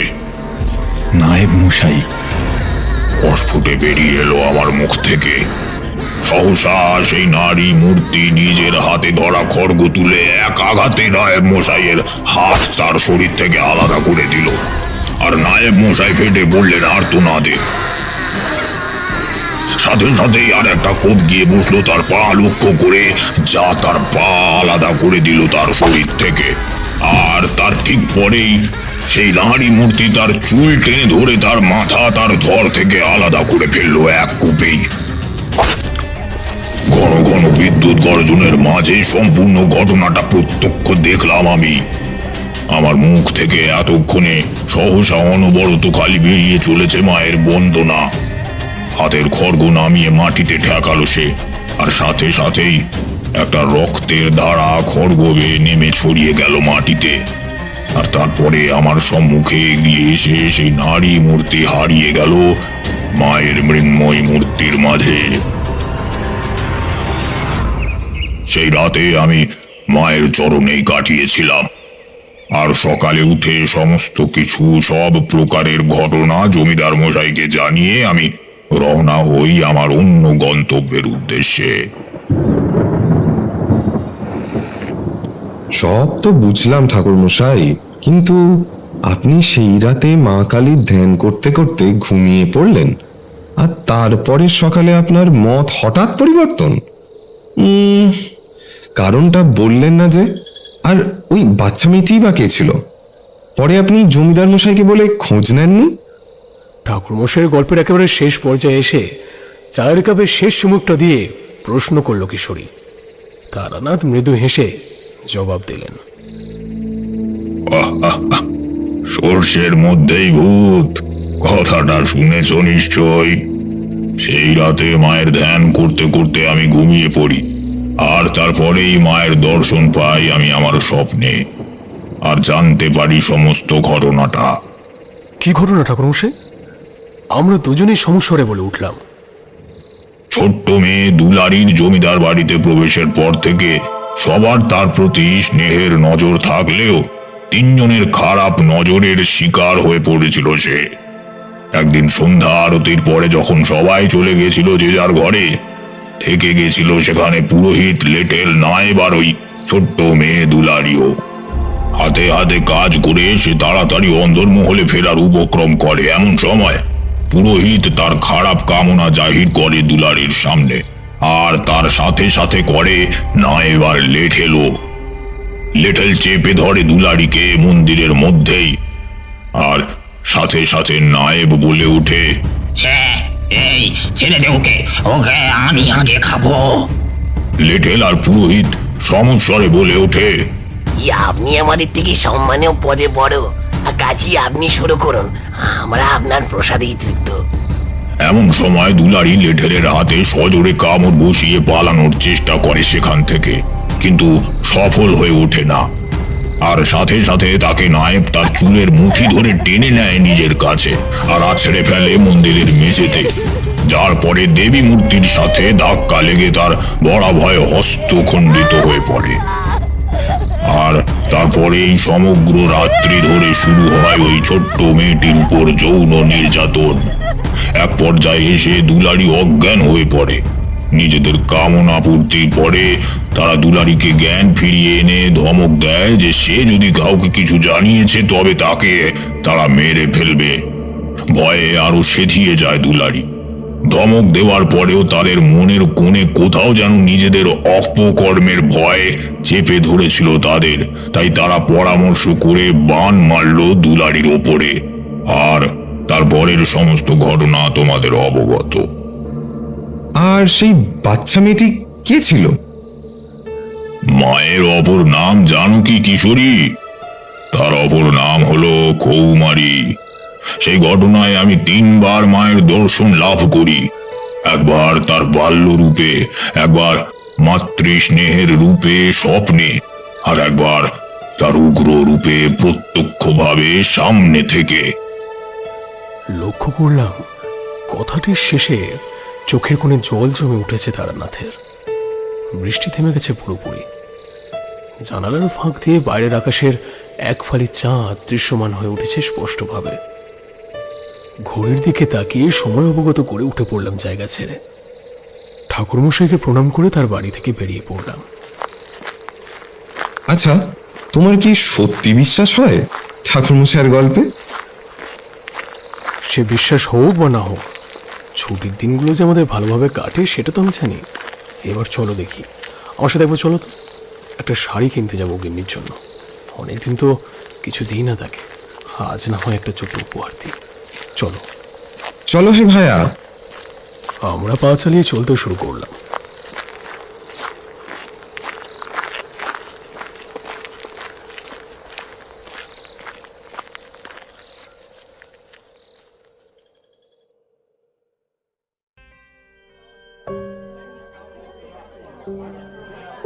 আজকে আমার আর কিশোরীর দুজনের মনে বেশ ভালো আনন্দ বিরাজ করছে। দীর্ঘদিন যাবৎ কোনো না কোনো কারণে নিজেদের মন অত্যন্ত বিষণ্ণ ছিল, কিন্তু আজকের এই দিনটির দীর্ঘ প্রতীক্ষা যেন আমাদের মনের বিষণ্ণতাকে কিছুটা হলেও গ্রাস করতে পেরেছিল। কিন্তু আমাদের মনের যে এত বিশাল আনন্দ, এর উৎস ঠিক কি? এর উৎস হলো একটাই, যে আজকে আমাদের দুজনের অর্থাৎ আমার আর কিশোরীর অত্যন্ত প্রিয় একটি মানুষের বাড়িতে অনুষ্ঠান রয়েছে। সেই প্রিয় মানুষটি আর কেউ না, স্বয়ং তারানাথ জ্যোতিষী। তারানাথ আজকে তার বাড়িতে খুব ধুমধাম করে মা কালীর আরাধনা করবে বলে ঠিক করেছে। আমরাও সেই আনন্দে সামিল হওয়ার জন্য দীর্ঘ প্রতীক্ষায় রয়েছি। আর আজকে সেই দিন এসে উপস্থিত হয়েছে। আজকে রাতের দিক করে পুজোটা হবে। অত্যন্ত জমজমাট হয়ে উঠেছে তারানাথের বাড়ি, নানা আলোয় সেজে উঠেছে। বাড়িতে আজকে আমরা ছাড়াও পুজো উপলক্ষে নানা ধরনের মানুষদের সমাগম রয়েছে। এতদিন যাবৎ নানা মানুষ নানান সাহায্য পাবার জন্য তারানাথের কাছে এসেছে। সেই সব মানুষদের আনাগোনা কিছু কম নয়। আমি কিশোরীকে বলে উঠলাম, আচ্ছা কিশোরী, কেমন লাগছে বলো তো? আজকে আমাদের ঠাকুরমশাইয়ের বাড়ি একেবারে চেনাই যাচ্ছে না যে। আমি অধীর আগ্রহে বসে রয়েছি যে কখন ঠাকুরমশাই তার আরাধ্য দেবীর পূজা করবেন। গত বছর আমার শরীর খারাপ ছিল, আর তুমিও মনে হয় কোনো কাজের জন্য ব্যস্ত ছিলে, তাই তুমি আসতে পারোনি, তাই না? হ্যাঁ, একদম ঠিক কথা বলেছো বিভূতি। আসলে গত বছর আমার পরিবারের একটু সমস্যা হয়েছিল, সেই সমস্যা সামাল দেওয়ার জন্যই আমি পুজো উপলক্ষে উপস্থিত থাকতে পারি। তবে সেসব অতীতের কথা এখন ভুলে যাওয়াই ভালো। আমি শুধুমাত্র রাত্রি গভীর হওয়ার অপেক্ষায় আছি। ওই দেখো, চারিমা কত সুন্দর করে সমস্ত কিছু তদারকি করছে।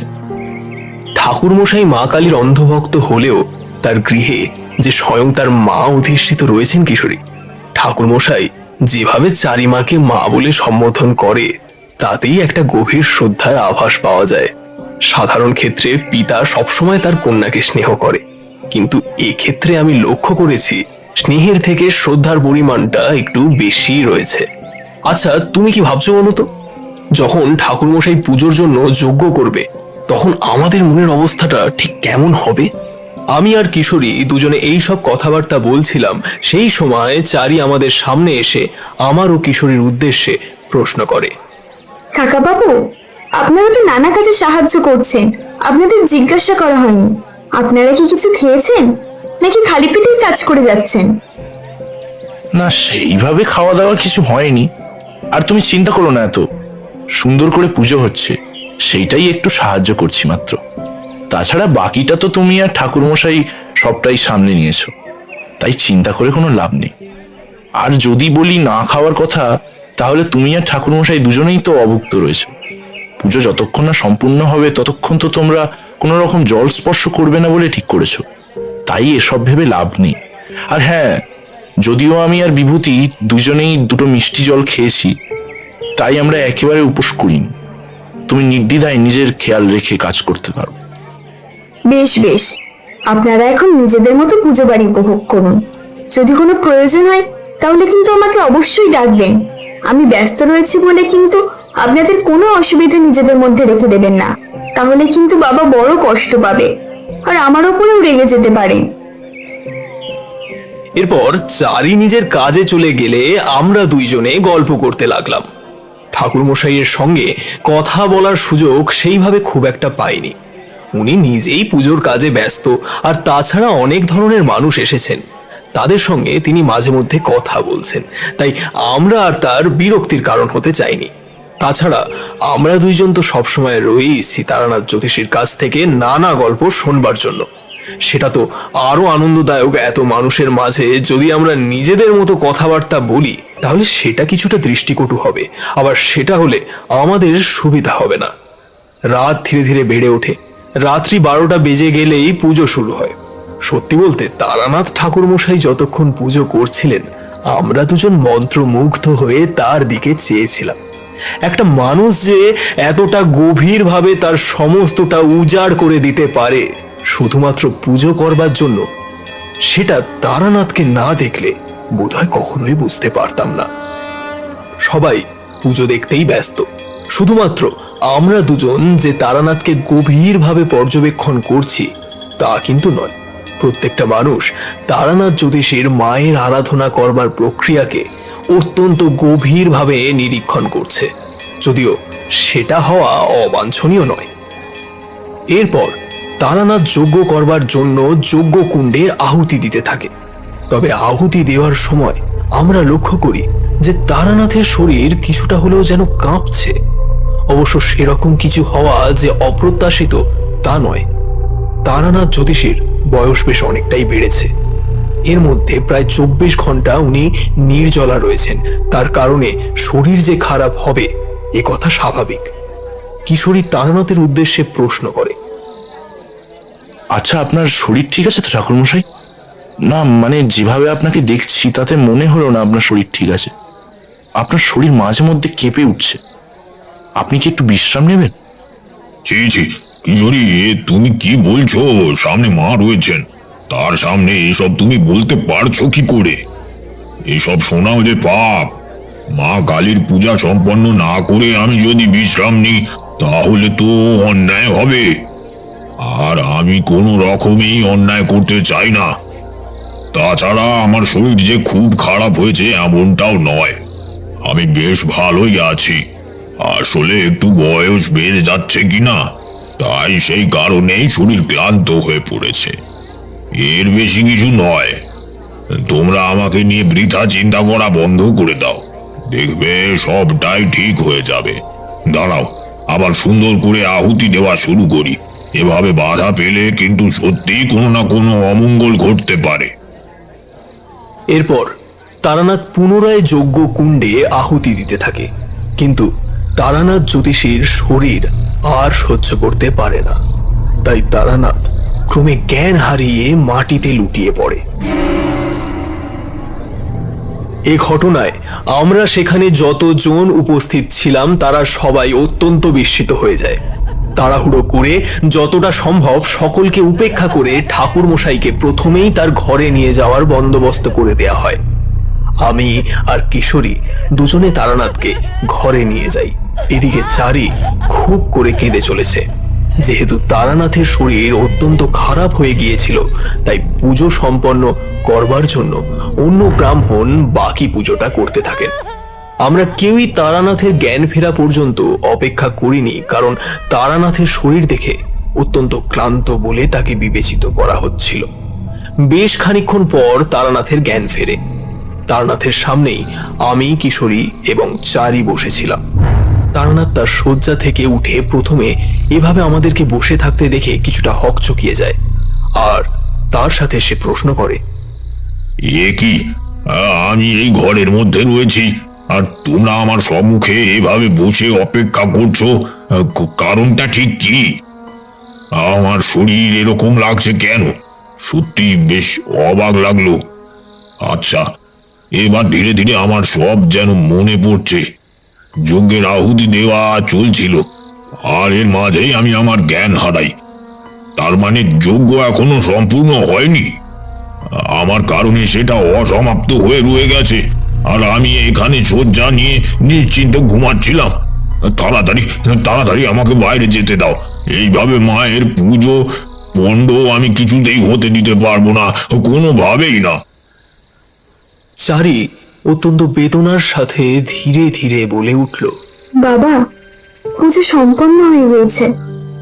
তোমার শরীর যেহেতু বেশ অনেকটা খারাপ করে গিয়েছিল, তাই সেই কারণে আমি এবং বিভূতি ও কিশোরী কাকা তিনজনে মিলে অন্য ব্রাহ্মণকে দিয়ে পুজো সমাপ্ত করিয়ে নিয়েছি।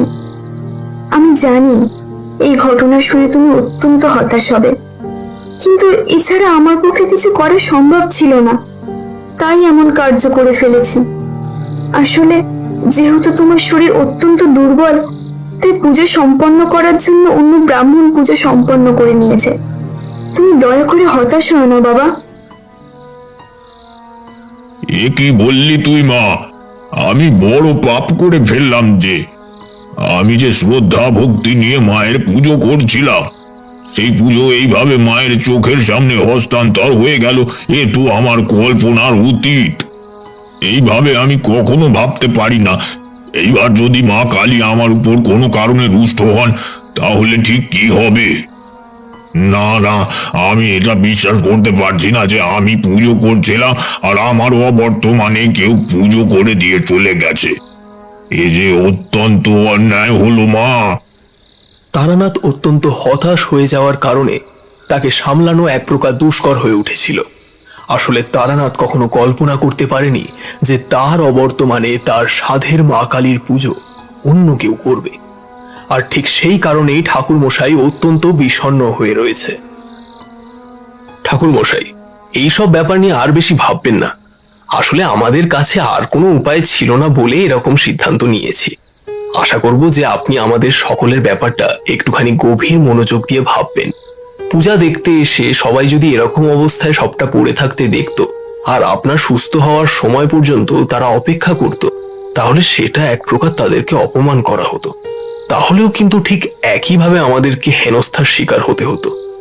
রাত্রি পর্যন্ত জেগে পুজো যদি মানুষ দেখতে না পায় তাহলে সেই ক্ষেত্রেও আমাদেরকে হতাশ হতে হতো। তাই এত কিছু ভেবে অন্য ব্রাহ্মণকে নিয়ে পুজো করানোর সিদ্ধান্ত নেওয়া হয়েছে। ঠাকুরমশাই, আমরা এই মুহূর্তে ফিরে যাচ্ছি। রাত্রি শেষে ভোর হয়ে এলো। তারপর কিছুক্ষণ বিশ্রাম নিয়ে আমরা কিন্তু আবার আসব।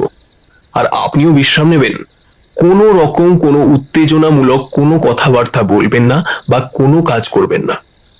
আপনার মনের কষ্ট, আপনার মনের ভিতরকার দ্বন্দ্ব আমরা কোনোভাবে লাঘব করতে পারবো না, কিন্তু অনুগ্রহ করে একটু শান্ত থাকার চেষ্টা করবেন। এই বলে আমি এবং কিশোরী দুজনেই ভোর রাতে ঠাকুরমশাইয়ের বাড়ি থেকে বের হয়ে এলাম। তারপর আমি আমার বাড়িতে এবং কিশোরী তার বাড়িতে চলে গেল। আমি বাড়ির ভিতরে প্রবেশ করবার সাথে সাথে আমার গিন্নি এমন অদ্ভুত সময় আমাকে প্রবেশ করতে দেখে জিজ্ঞাসা করলো, কি ব্যাপার? এরকম অদ্ভুত সময় তুমি বাড়ি চলে আসবে সেটা তো আগে থেকে জানতাম না। আর তোমার মুখ চোখের এরকম খারাপ অবস্থা কেন হয়েছে একটু বলবে? ওইদিকে সব ঠিকঠাক আছে তো? ঠাকুরমশাই বা তার মেয়ের কোনো রকম কোনো অসুবিধা হয়েছে নাকি? আর তোমাকে কি বলবো বলো, ঠাকুরমশাইয়ের বয়স তো ভালো রকম হয়েছে, আর সেই অবস্থায় তিনি প্রায় 24 ঘন্টা ধরে নির্জলা উপবাস করেছিলেন। তাই যজ্ঞকুণ্ডে আহুতি দেওয়ার মাঝামাঝি পর্যায়ে তার শরীর কাঁপতে শুরু করে।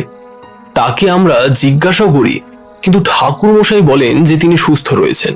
তার কিছু মুহূর্ত পর ঠাকুরমশাই জ্ঞান হারান আর পুজো সমাপ্ত হয় অন্য ব্রাহ্মণের মাধ্যমে।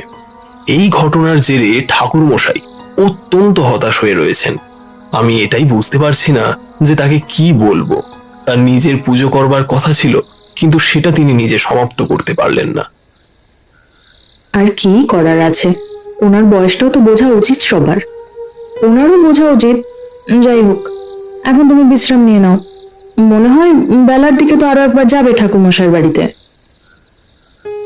হ্যাঁ, আমি আর কিশোরী ঠাকুরমশাইকে বিশ্রাম করতে বলে এসেছি। আমরা কিছুক্ষণ বিশ্রাম নিয়ে তারপর একটু বেলা হলে পুনরায় ঠাকুরমশাইয়ের বাড়িতে যাব। এরপর আমি কিছুক্ষণ বিশ্রাম নিয়ে নিই। বেলা হলে তারপর আমি আর কিশোরী দুজনে মিলেই ঠাকুরমশাইয়ের বাড়িতে যাত্রা করি। দরজা খুলতে চারিকে অত্যন্ত হতাশ বলে মনে হলো। আর এই রকম উদাসীনতার কারণ জিজ্ঞাসা করতে চারি বলে ওঠে, আসলে কাকাবাবু, বাবা দীর্ঘক্ষণ ঘরে দরজা বন্ধ করে রেখেছেন। আমি অনেকবার ডাকাডাকি করেছি, কিন্তু কোনোভাবে দরজা খোলেনি। সকালবেলার আহারও করেননি। আমি কিছু বুঝতে পারছি না কি করব। এ কি বলছো কি তুমি মা? ঠাকুরমশাই দরজা দিয়েছেন কিন্তু দরজা খুলছেন না। চলো তো গিয়ে দেখি। ঠাকুরমশাইয়ের ঘরের সামনে গিয়ে ঠাকুরমশাইকে আমরা তিনজনে মিলে ডাকতে লাগলাম। কি ঠাকুরমশাই, দয়া করে আমাদের কথা শুনুন। আমি বুঝতে পারছি, আমরা সকলে বুঝতে পারছি আপনার মনের অবস্থা, কিন্তু এর কারণে আপনি এভাবে ঘরবন্দি হয়ে থাকলে আপনার শরীরের অবস্থা আরো খারাপ হতে পারে। এই কথাটি অন্তত বুঝুন। বাবা, তাড়াতাড়ি দরজা খোলো। সকাল থেকে তুমি কিছুই খাওনি। গত রাত্রে বৈদ্যমশাই তোমাকে দেখে গিয়েছিলেন। তিনি অনেক জড়িবুটি দিয়ে গিয়েছেন। সকালবেলা খাবার খেলে তবে সেগুলো খাওয়াতে পারবো তোমাকে। বেশ অনেকবার ডাকাডাকির পর ঠাকুরমশাই দরজা খুলে বাইরে আসেন, কিন্তু তাকে দেখতে অত্যন্ত বিধ্বস্ত বলে মনে হলো। কিন্তু কেন যে ঠাকুরমশাইকে এই রকম বিধ্বস্ত লাগছে সে ব্যাপারে আমরা কেউ কিছু অনুধাবন করতে পারলাম না। আমরা তিনজনে তার সামনে দাঁড়িয়ে রয়েছি। বেশ খানিকক্ষণ ঠাকুরমশাই সেই সময়টুকু অত্যন্ত নীরব হয়ে এক দৃষ্টে আমাদের তিনজনের দিকেই চেয়েছিলেন। তারপর অদ্ভুত শান্ত কণ্ঠে বলে উঠলেন, ভেতরে এসো। তোমরা এভাবে দরজার সামনে দাঁড়িয়ে থেকে কি কোনো লাভ হবে? ঠাকুরমশাই, আপনার সঙ্গে আমাদের পরিচয় হয়েছে অনেক দিন হলো। এর মধ্যে আপনার জীবনের নানা ঘটনা সম্পর্কে আমরা অবগত হয়েছি, কিন্তু স্বচক্ষে আপনাকে এতটা উদাসীন, এতটা যন্ত্রণায় কোনো দিনও থাকতে দেখিনি। আমরা কিছুই বুঝতে পারছি না আপনার মনের মধ্যে এতটা যন্ত্রণা ঠিক কি কারণে হচ্ছে। এটা কি শুধুই নিজের হাতে পুজো না করতে পারার জন্য, নাকি অন্য কিছু? বাবা, কাকাবাবুরা যা জিজ্ঞাসা করছেন সেই সম্পর্কে যদি তোমার কিছু বলার থাকে দয়া করে বলো। এইভাবে আর চিন্তাগ্রস্ত থাকতে পারছি না। আমার আর কিছু বলার নেই রে মা, আমার সত্যি কিছু বলার নেই। কদিন পর হয়তো আমাকে নিয়ে আর কোনো চিন্তাই রইল না তোদের। ধীরে ধীরে সবটা শেষ হয়ে যাবে।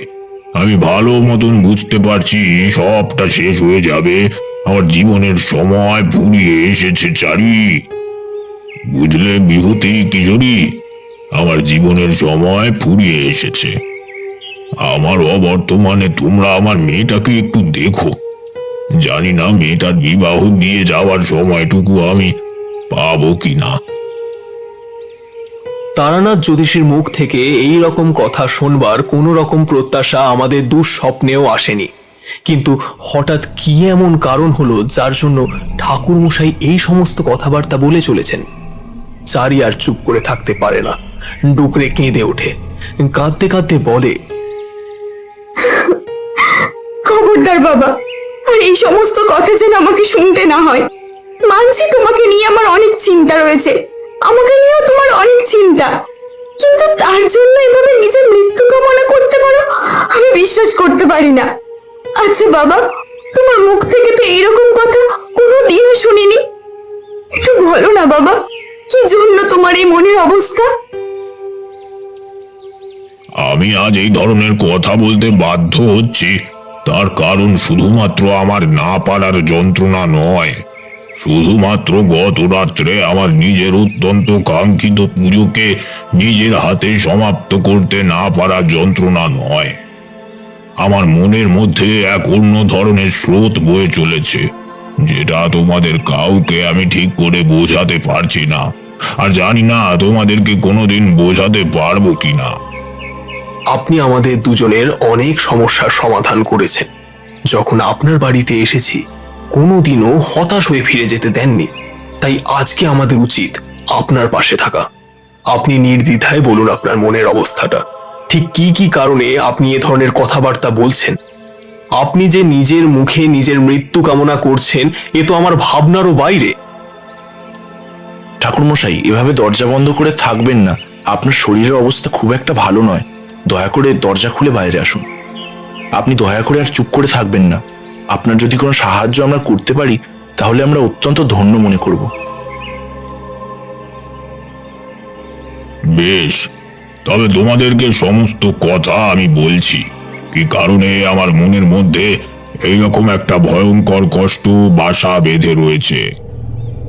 এর কারণ হলো অভিশাপ।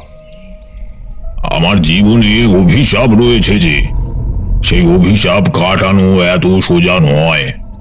আর অভিশাপ যদি কাটাতে না পারি তাহলে হয়তো আমার মৃত্যু হতেই পারে। আসলে ঘটনা সূত্রপাত বহুকাল আগে। তখন আমি নতুন নতুন নানান তন্ত্র মন্ত্র শিখেছি, কিন্তু সেসবের ব্যবহারের চেয়ে বেশি অপব্যবহার করতে আমি মত্ত ছিলাম। নিজের ক্ষমতাকে নিজের কাছে রাখবার জন্য এবং বিভিন্ন শক্তিশালী ক্ষমতার অধিকারী হবার জন্য অত্যন্ত লোভী হয়ে গিয়েছিলাম। তন্নেশী একটা অমানুষ হয়ে গিয়েছিল তারানাথ। আর ঠিক সেই কারণেই একদিন আমি রাত্রে একটি নির্জন স্থানে যজ্ঞ করছিলাম, কিন্তু আমার রাত্রিবেলায় কোনো কারণে দুই চোখ নিদ্রায় আচ্ছন্ন হবার তোড়জোড় করতে থাকে। আমার বেশ ভালো রকম মনে আছে, আমি যজ্ঞ কুণ্ডে আহুতি দিতে দিতে কি মন গেল জানি না, আহুতি দেওয়া বন্ধ করে নিদ্রা গ্রহণ করলাম। আর এই কাজের জন্য পুজো অসম্পূর্ণ থেকে গিয়েছিল।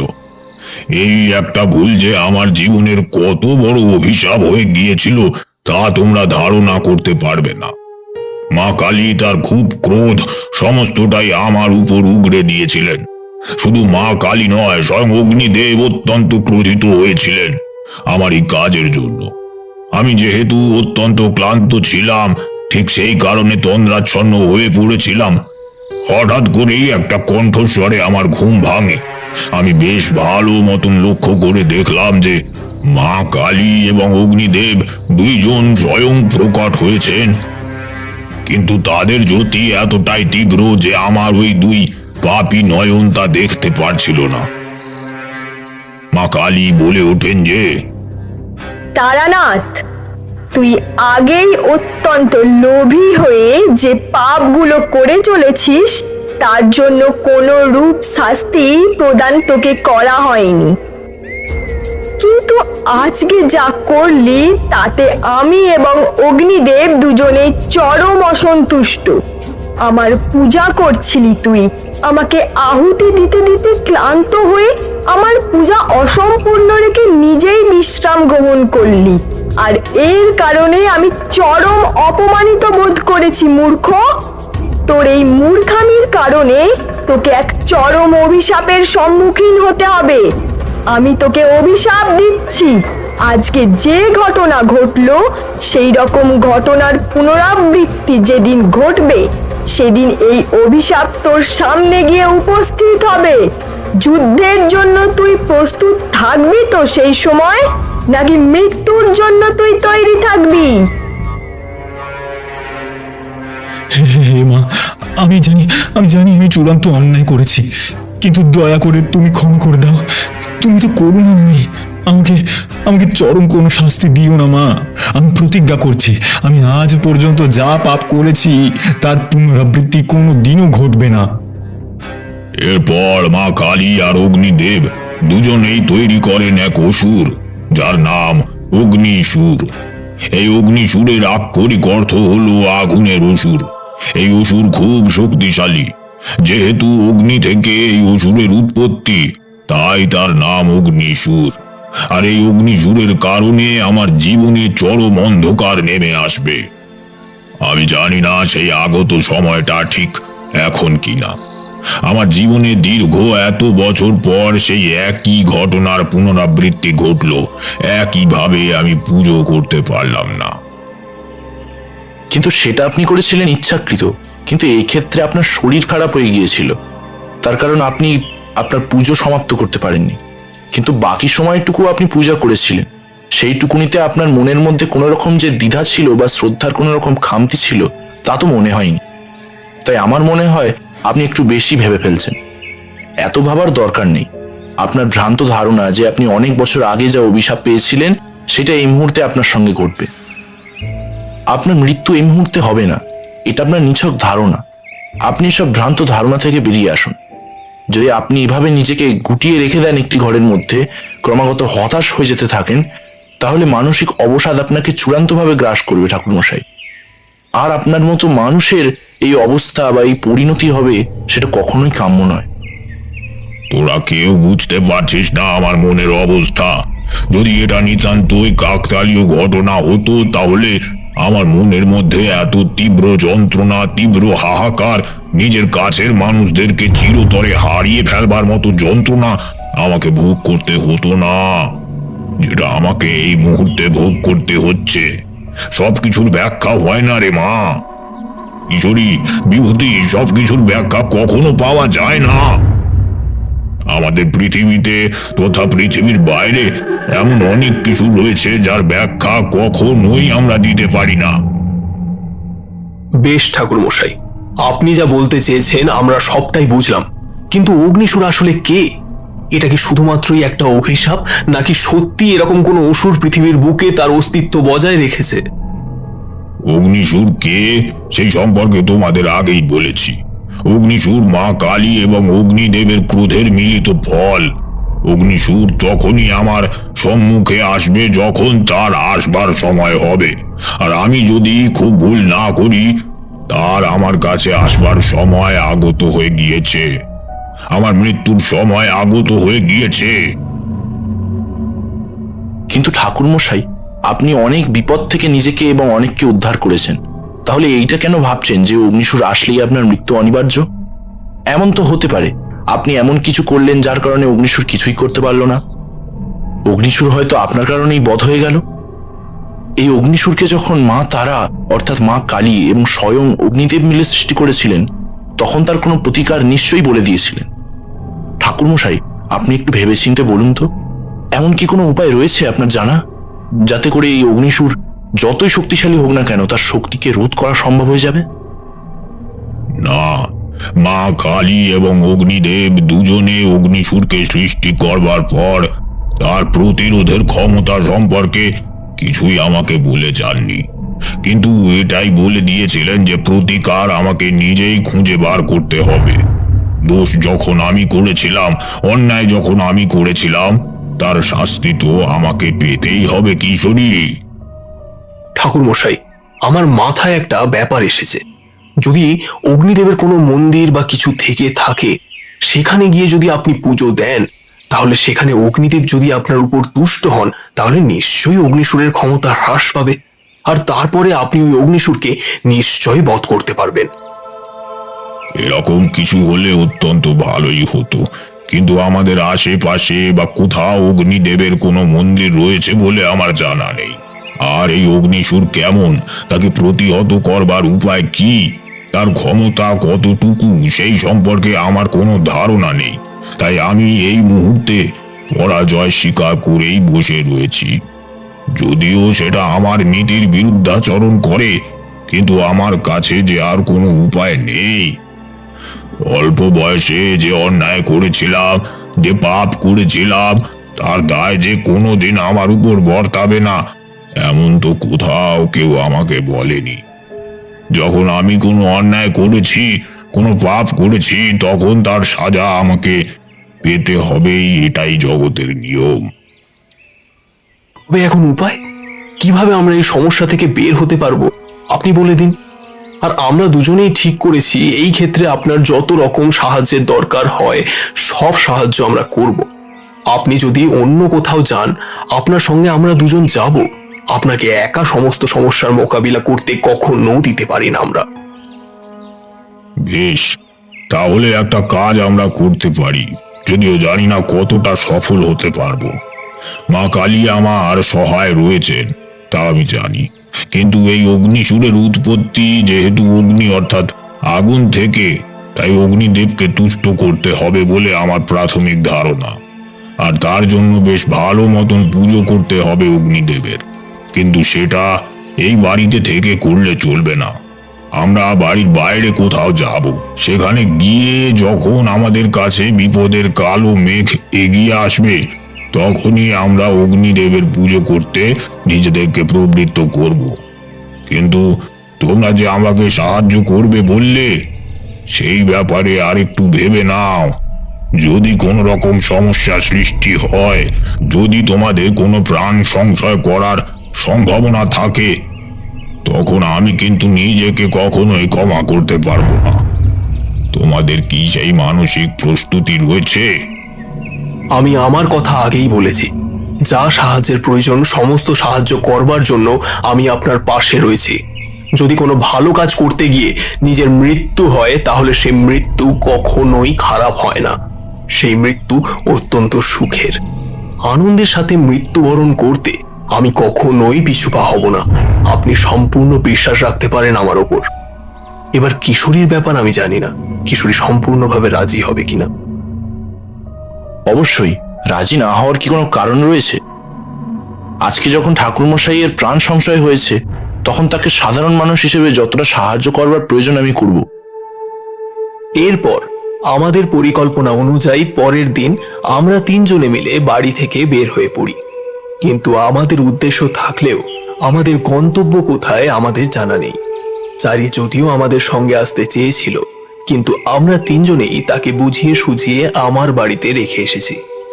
এমনি সময় আমার গিন্নি অত্যন্ত রকচটা হলেও সে আমার পরিস্থিতি, ঠাকুরমশাইয়ের পরিস্থিতি এবং চারির পরিস্থিতি সম্পর্কে আন্দাজ করতে পারবে। তাই আমার বাড়িতে চারির কোনো রকম অসুবিধা হবে না। বারবার চারির অশ্রুসিক্ত নয়ন দুটোর কথা মনে পড়ছে। বাড়ি থেকে চলে আসবার সময় ভীষণ পরিমাণে কেঁদেছিল মেয়েটা। অবশ্য সেটাই স্বাভাবিক।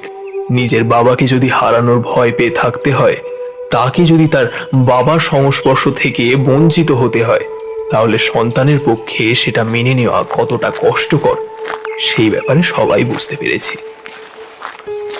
এক অজানা গন্তব্যের উদ্দেশ্যে আমরা এগিয়ে চলেছি। ঠাকুরমশাইয়ের এই সমস্ত অভ্যাস রয়েছে, কিন্তু কোনো রকম গন্তব্যের বিষয়ে না জেনে কোথাও বেরিয়ে যাওয়া, এইটা আমার আর কিশোরীর কারোরই অভ্যাস নয়।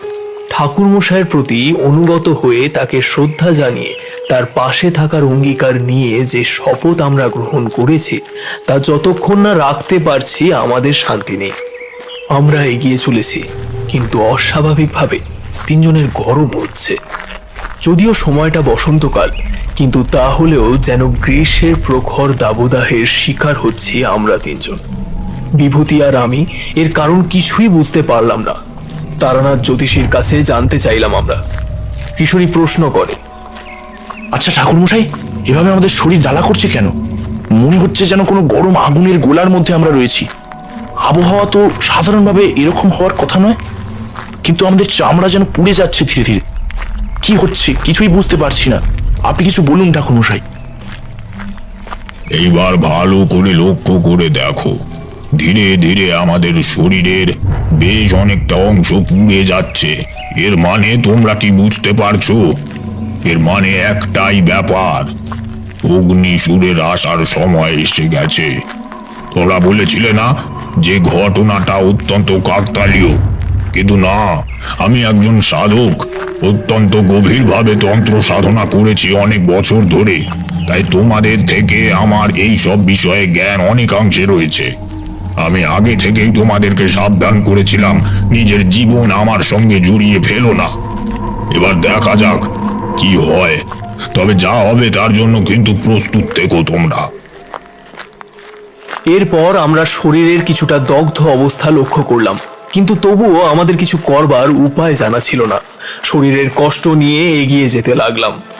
যতটা নিজেদেরকে এগিয়ে নিয়ে যাওয়া যায় ততটাই এগিয়ে নিয়ে যেতে লাগলাম। এর পরিণাম যে কি সেই সম্পর্কে কোনো ধারণা নেই আমাদের। রাত তখন বেশ অনেকটা। একটা সময় পর আমি আর পারছিলাম না এগিয়ে যেতে। সময় যত বেড়ে চলেছিল, আমাদের শরীরের দগ্ধতার পরিমাণ ততটাই বেড়ে চলেছিল। মনে হচ্ছিল বেশিক্ষণ আমাদের আয়ু নেই। এইভাবে দগ্ধ হলে যে কোনো মানুষ মারা যেতে পারে। তাই আমি ঠাকুরমশাইয়ের উদ্দেশ্যে বলে উঠলাম, ঠাকুরমশাই, এভাবে যে আর পারছি না, আমার বিশ্রাম দরকার। এভাবে আমাদের শরীর ক্রমশ পুড়ে যেতে থাকলে আমরা যে এই মুহূর্তেই মৃত্যুবরণ করব। এভাবে আর হেঁটে চলা সম্ভব নয় ঠাকুরমশাই। আমি এবার বিশ্রাম নিতে চাই, একটু বিশ্রাম নিতে চাই। আমি তোমাদের কষ্ট সম্পর্কে অবগত হয়েছি। ঠিক আছে, তোমরা এই মুহূর্তে বিশ্রাম গ্রহণ করো, আমিও বিশ্রাম গ্রহণ করি। তারপর দেখি কতটা নিজেদের কাজে অগ্রসর হতে পারি, বা আদৌ সকাল হওয়া পর্যন্ত আমরা কেউ জীবিত থাকি কিনা। এইটুকু বুঝেছি যে অগ্নিসুর সব সময় তার স্বরূপ প্রদর্শন করে না, তার কাজ দিয়ে তার উপস্থিতিকে বুঝিয়ে দেয়। আর এটাই বুঝে গেছি আমি, অর্থাৎ অগ্নিসুর আমাদের আশেপাশেই রয়েছে। এইভাবে দগ্ধ হতে থাকলে মৃত্যু অনিবার্য। হে মা কালী, হে অগ্নিদেব, দয়া করে আমার কারণে এই দুজন নিরীহ মানুষের প্রাণ আপনারা কেড়ে নেবেন না। দয়া করুন এই সাধারণ মানুষগুলোর উপর, তারা যেন কোনোভাবে মৃত্যুবরণ না করে। আমরা তিনজনে শ্মশানের একটি বড় গাছের নিচে বসে খানিকক্ষণ বিশ্রাম গ্রহণ করি। তারপর তারানাথের কথা অনুযায়ী আমরা তিনজনেই চোখ বন্ধ করে ধ্যান করবার ভঙ্গিতে বসে এক মনে নিজেদেরকে বাঁচানোর জন্য ভগবানের কাছে প্রার্থনা করতে থাকি। কিন্তু যে কাজে আমরা এত দূর পর্যন্ত এসেছি সেই কাজে কি আমরা আদৌ সফল হতে পারবো? চোখ বন্ধ থাকা অবস্থায় হঠাৎ একটা অদ্ভুত ধরনের কণ্ঠস্বর শুনতে পাওয়া গেল। তারানাথ, এবার তো তোর সময় শেষ হয়ে এলো রে। মনে আছে আজ থেকে বহু বছর আগেকার কথা? তোর কারণে সৃষ্টি করা হয়েছিল আমাকে, আর আজকে আমার সৃষ্টির মূল কারণের জন্য তোর সামনে এসে উপস্থিত হয়েছি আমি। দেখ, একবার চোখ মেলে আমাকে দেখতে পারিস কিনা, একবার দেখার চেষ্টা করবি না তারানাথ?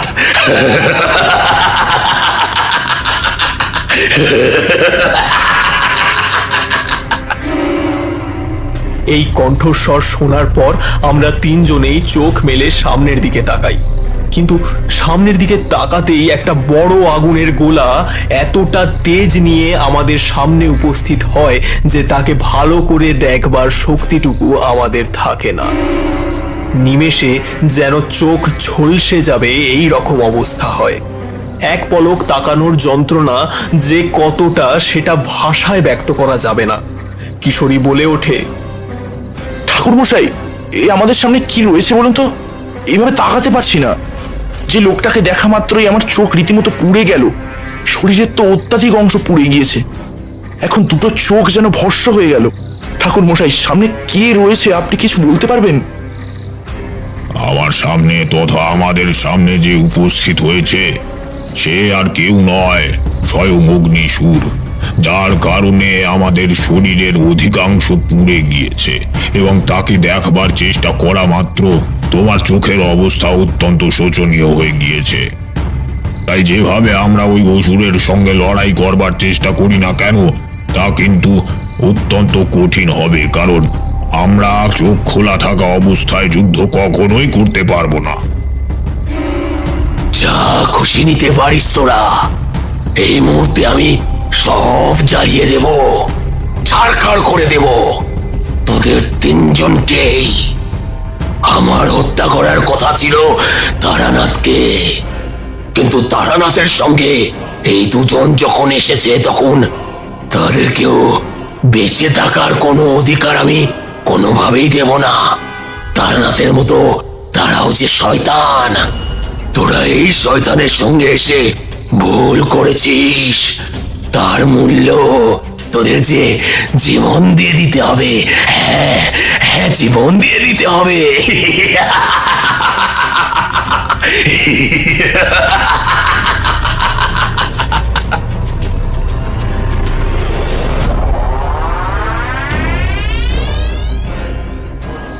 এই বলে একটা অদ্ভুত কিছু যেন করলো অগ্নিসুর, আর ঠিক সেই কারণে আমরা গাছের সাথে একেবারে আটকে গেলাম। যেন মনে হলো কোনো আগুনের বলের মধ্যে আমাদেরকে আটকে রাখা হয়েছে। একটু নড়াচড়া করলেই যেন আগুনের ছ্যাঁকা খাওয়ার মতো অবস্থা হচ্ছে। সাধারণ কোনো গরম বস্তুতে ছ্যাঁকা খেলে ঠিক যতটা আঘাত লাগে, এই আঘাত কিন্তু ততটা কম নয়। এই আঘাত কিন্তু অনেকটা তীব্রতর, চামড়া থেকে মাংস ভেদ করে একেবারে হাড়ের ভিতরে গিয়ে লাগে। কিন্তু যে কারণে এইখানে আসা, যে কারণে এত যুদ্ধ, সে তারানাথ এখনো পর্যন্ত একভাবে কিভাবে রয়েছে? চোখ দুটিকে আস্তে করে মেলে সামনের দৃশ্য দেখবার চেষ্টা করলাম। আমরা শ্মশানের কাছাকাছি জায়গায় বিশ্রাম গ্রহণ করছিলাম, তাই আমরা যে গাছের তলায় ছিলাম সেখানে শ্মশানের কিছু ছাই আর কিছু হালকা কাঠ জাতীয় জিনিসপত্র ছিল। চোখ অল্প খোলা অবস্থাতেই লক্ষ্য করলাম তারানাথ সেই সব কিছু দিয়ে একটা পুতুলের মতো তৈরি করেছে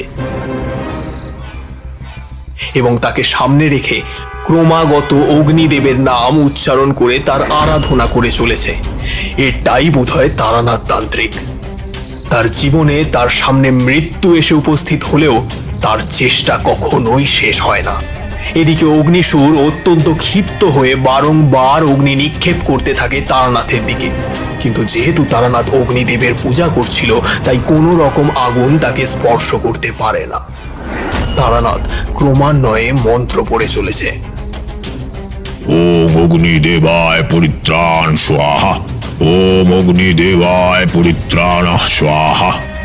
হে অগ্নিদেব, পূর্বকালে আমি যে অন্যায় করেছি তার ফলস্বরূপ শাস্তি আমি আজ পেতে চলেছি হয়তো, কিন্তু আমাকে সাহায্য করবার জন্য, আমার প্রাণকে বাঁচিয়ে রাখার জন্য যে নিরীহ দুই প্রাণ আমার সহায়তা করে চলেছে, তাদের নিদারুণ কষ্ট আমার পক্ষে দেখা সম্ভব নয়। এর জন্য আমি নিজে থেকে মৃত্যু কামনা করছি। তবে দয়া করে আপনি এই দুই মানুষকে, এই দুই নিরীহ প্রাণকে রক্ষা করুন, নচেত আমার আত্মা কোনোদিনও মৃত্যুর পর পঞ্চভূতে বিলীন হয়ে যেতে পারবে না। একটা অতৃপ্ত অভিশাপ মৃত্যুর পরেও থেকে যাবে।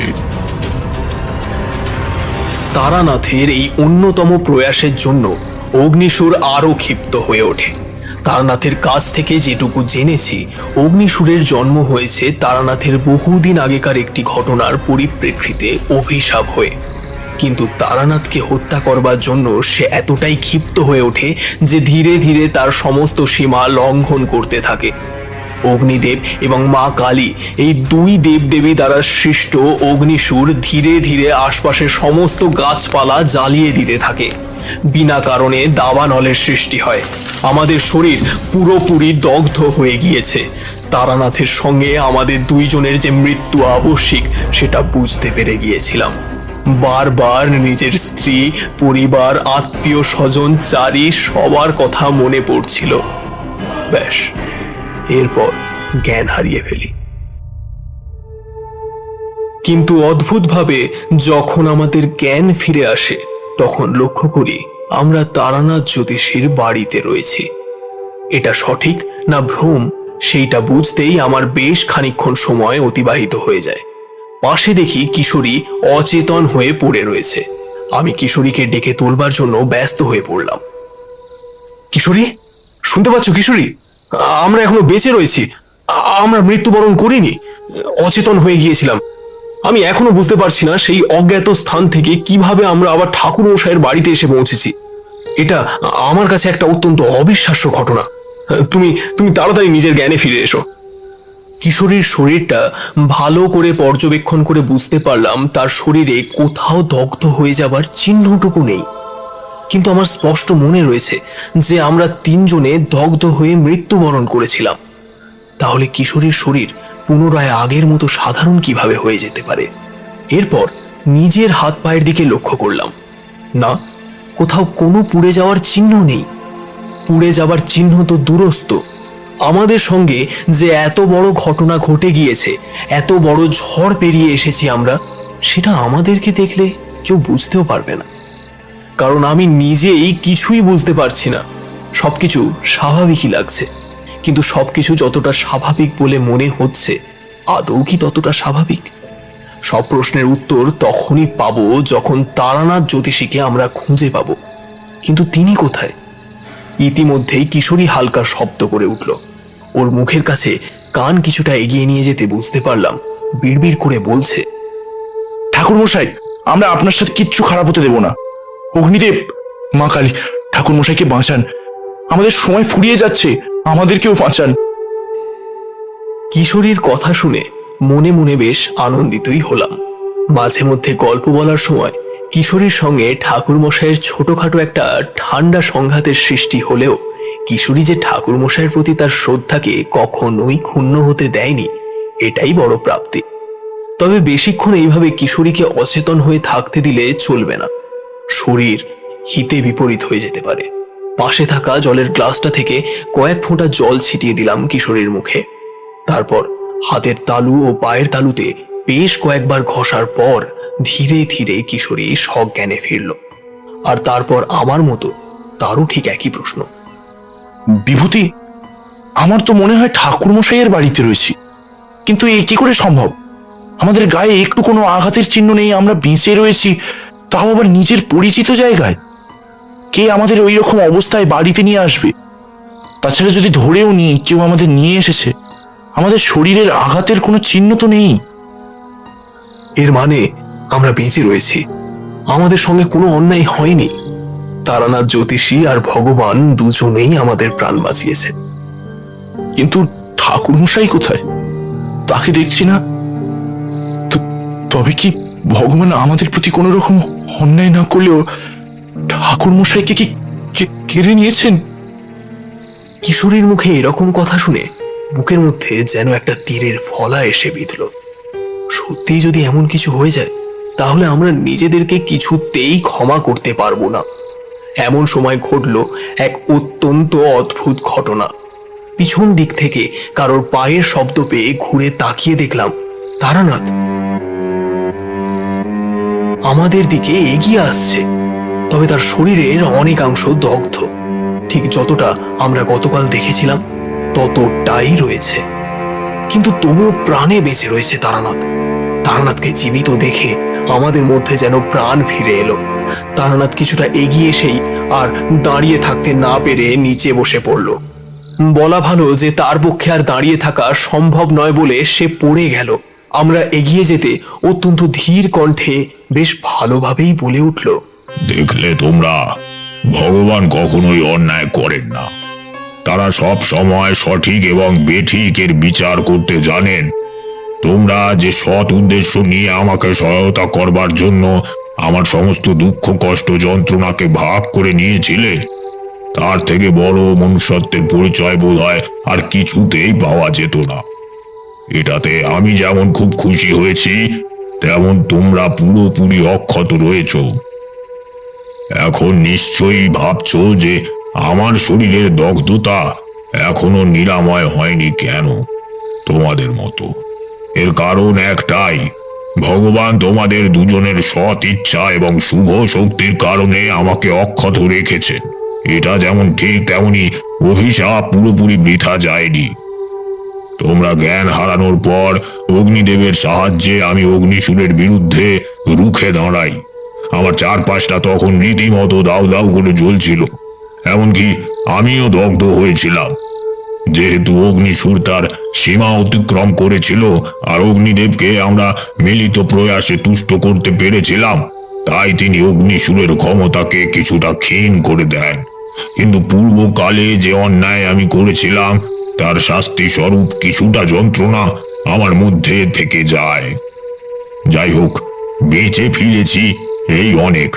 বাকি সেবা শুশ্রূষা সবটা না হয় বৈদ্যমশাই করবেন। তবে তোমরা যেভাবে আমাকে জীবন ঋণে ঋণী করেছ, সেই ঋণ বোধহয় এই জন্মে শোধ করতে পারবো না। যতবার আমি পৃথিবীর বুকে জন্মাতে চাইব ততবার যেন তোমাদের সঙ্গে আমার আলাপ হয়। কিন্তু আমরা আপনার বাড়িতে এলাম কি করে? আপনি কি কোনোভাবে নিয়ে এসেছেন? না না, একদমই নয়। একটা পর্যায়ের পর আমিও নিজের জ্ঞান হারিয়েছিলাম। জ্ঞান যখন আবিষ্কার করি তখন আমরা তিনজনেই আমার বাড়িতে। তোমরাও অচৈতন্য ছিলে, কিন্তু আমার জ্ঞান ফিরে যাওয়ায় আমি প্রথমে আমার ঠাকুর ঘরে অগ্নিদেবকে প্রতিষ্ঠা করতে গিয়েছিলাম। তোমাদের নিশ্চয়ই মনে আছে যে গতকাল যেখানে অগ্নিসুরের সঙ্গে এত বড় সংঘাত হয়েছিল, সেখানে আমি ছাই এবং নানা কাঠের টুকরা ইত্যাদি দিয়ে একটি মূর্তি বানিয়েছিলাম। আমি যখন নিজের জ্ঞান ফিরে পাই তখন সবার আগে ওই মূর্তিকেই নিজের চোখের সামনে প্রত্যক্ষ করি। তাই সবার আগে নিজের স্নান সেরে সেই মূর্তিকে প্রতিষ্ঠা করায় একমাত্র প্রধান কাজ বলে আমার মনে হয়েছিল। উফ বাবা, যাক, জোর বাঁচান বেঁচে গেলাম। এই যাত্রায় প্রাণটা রক্ষা পেল। আর ঠাকুর দেবতা নিয়ে কখনোই কোনো মজা করবো না বাবা। আমার কাছে আমার প্রাণ বড়ই প্রিয়, অকালে হারাতে চাই না। আমিও এই বিষয়ে একেবারে একমত কিশোরীর সঙ্গে। এতদিন আপনার নানা অভিজ্ঞতাকে নিজেদের কল্পনার মাধ্যমে সাজিয়ে তুলেছি, কিন্তু এই যে আপনার সঙ্গে নতুন এক অভিজ্ঞতার সূচনা হলো, তা আমাদের জীবনে স্বর্ণাক্ষরে লেখা থাকবে। আচ্ছা, এইবার তো আমাদের বাড়িতে যেতে হবে। চারিমা এতক্ষণে নিশ্চয়ই অপেক্ষা করছে। এই অল্প সময় যা ঘটে গেছে আমাদের সঙ্গে তা যেন বহু যুগ পুরনো ঘটনা বলে মনে হচ্ছে। বাড়ি থেকে বেরোনোর সময় চারিমার মুখটা দেখে বড্ড কষ্ট হয়েছিল। তাই ঠাকুরমশাই, এই মুহূর্তে আমরা চলি, আপনার মেয়েকে সঙ্গে করে ফিরব। বেশ বেশ, আমি অপেক্ষায় রইলাম তোমাদের জন্য। আজকে কিন্তু পারলে বৌমাকেও নিয়ে এসো বিভূতি। বৌমাকে জানিও এটা আমার একান্ত অনুরোধ। আশা করি আমার কথা শুনলে সে নিশ্চয়ই আসবে। এরপর আমি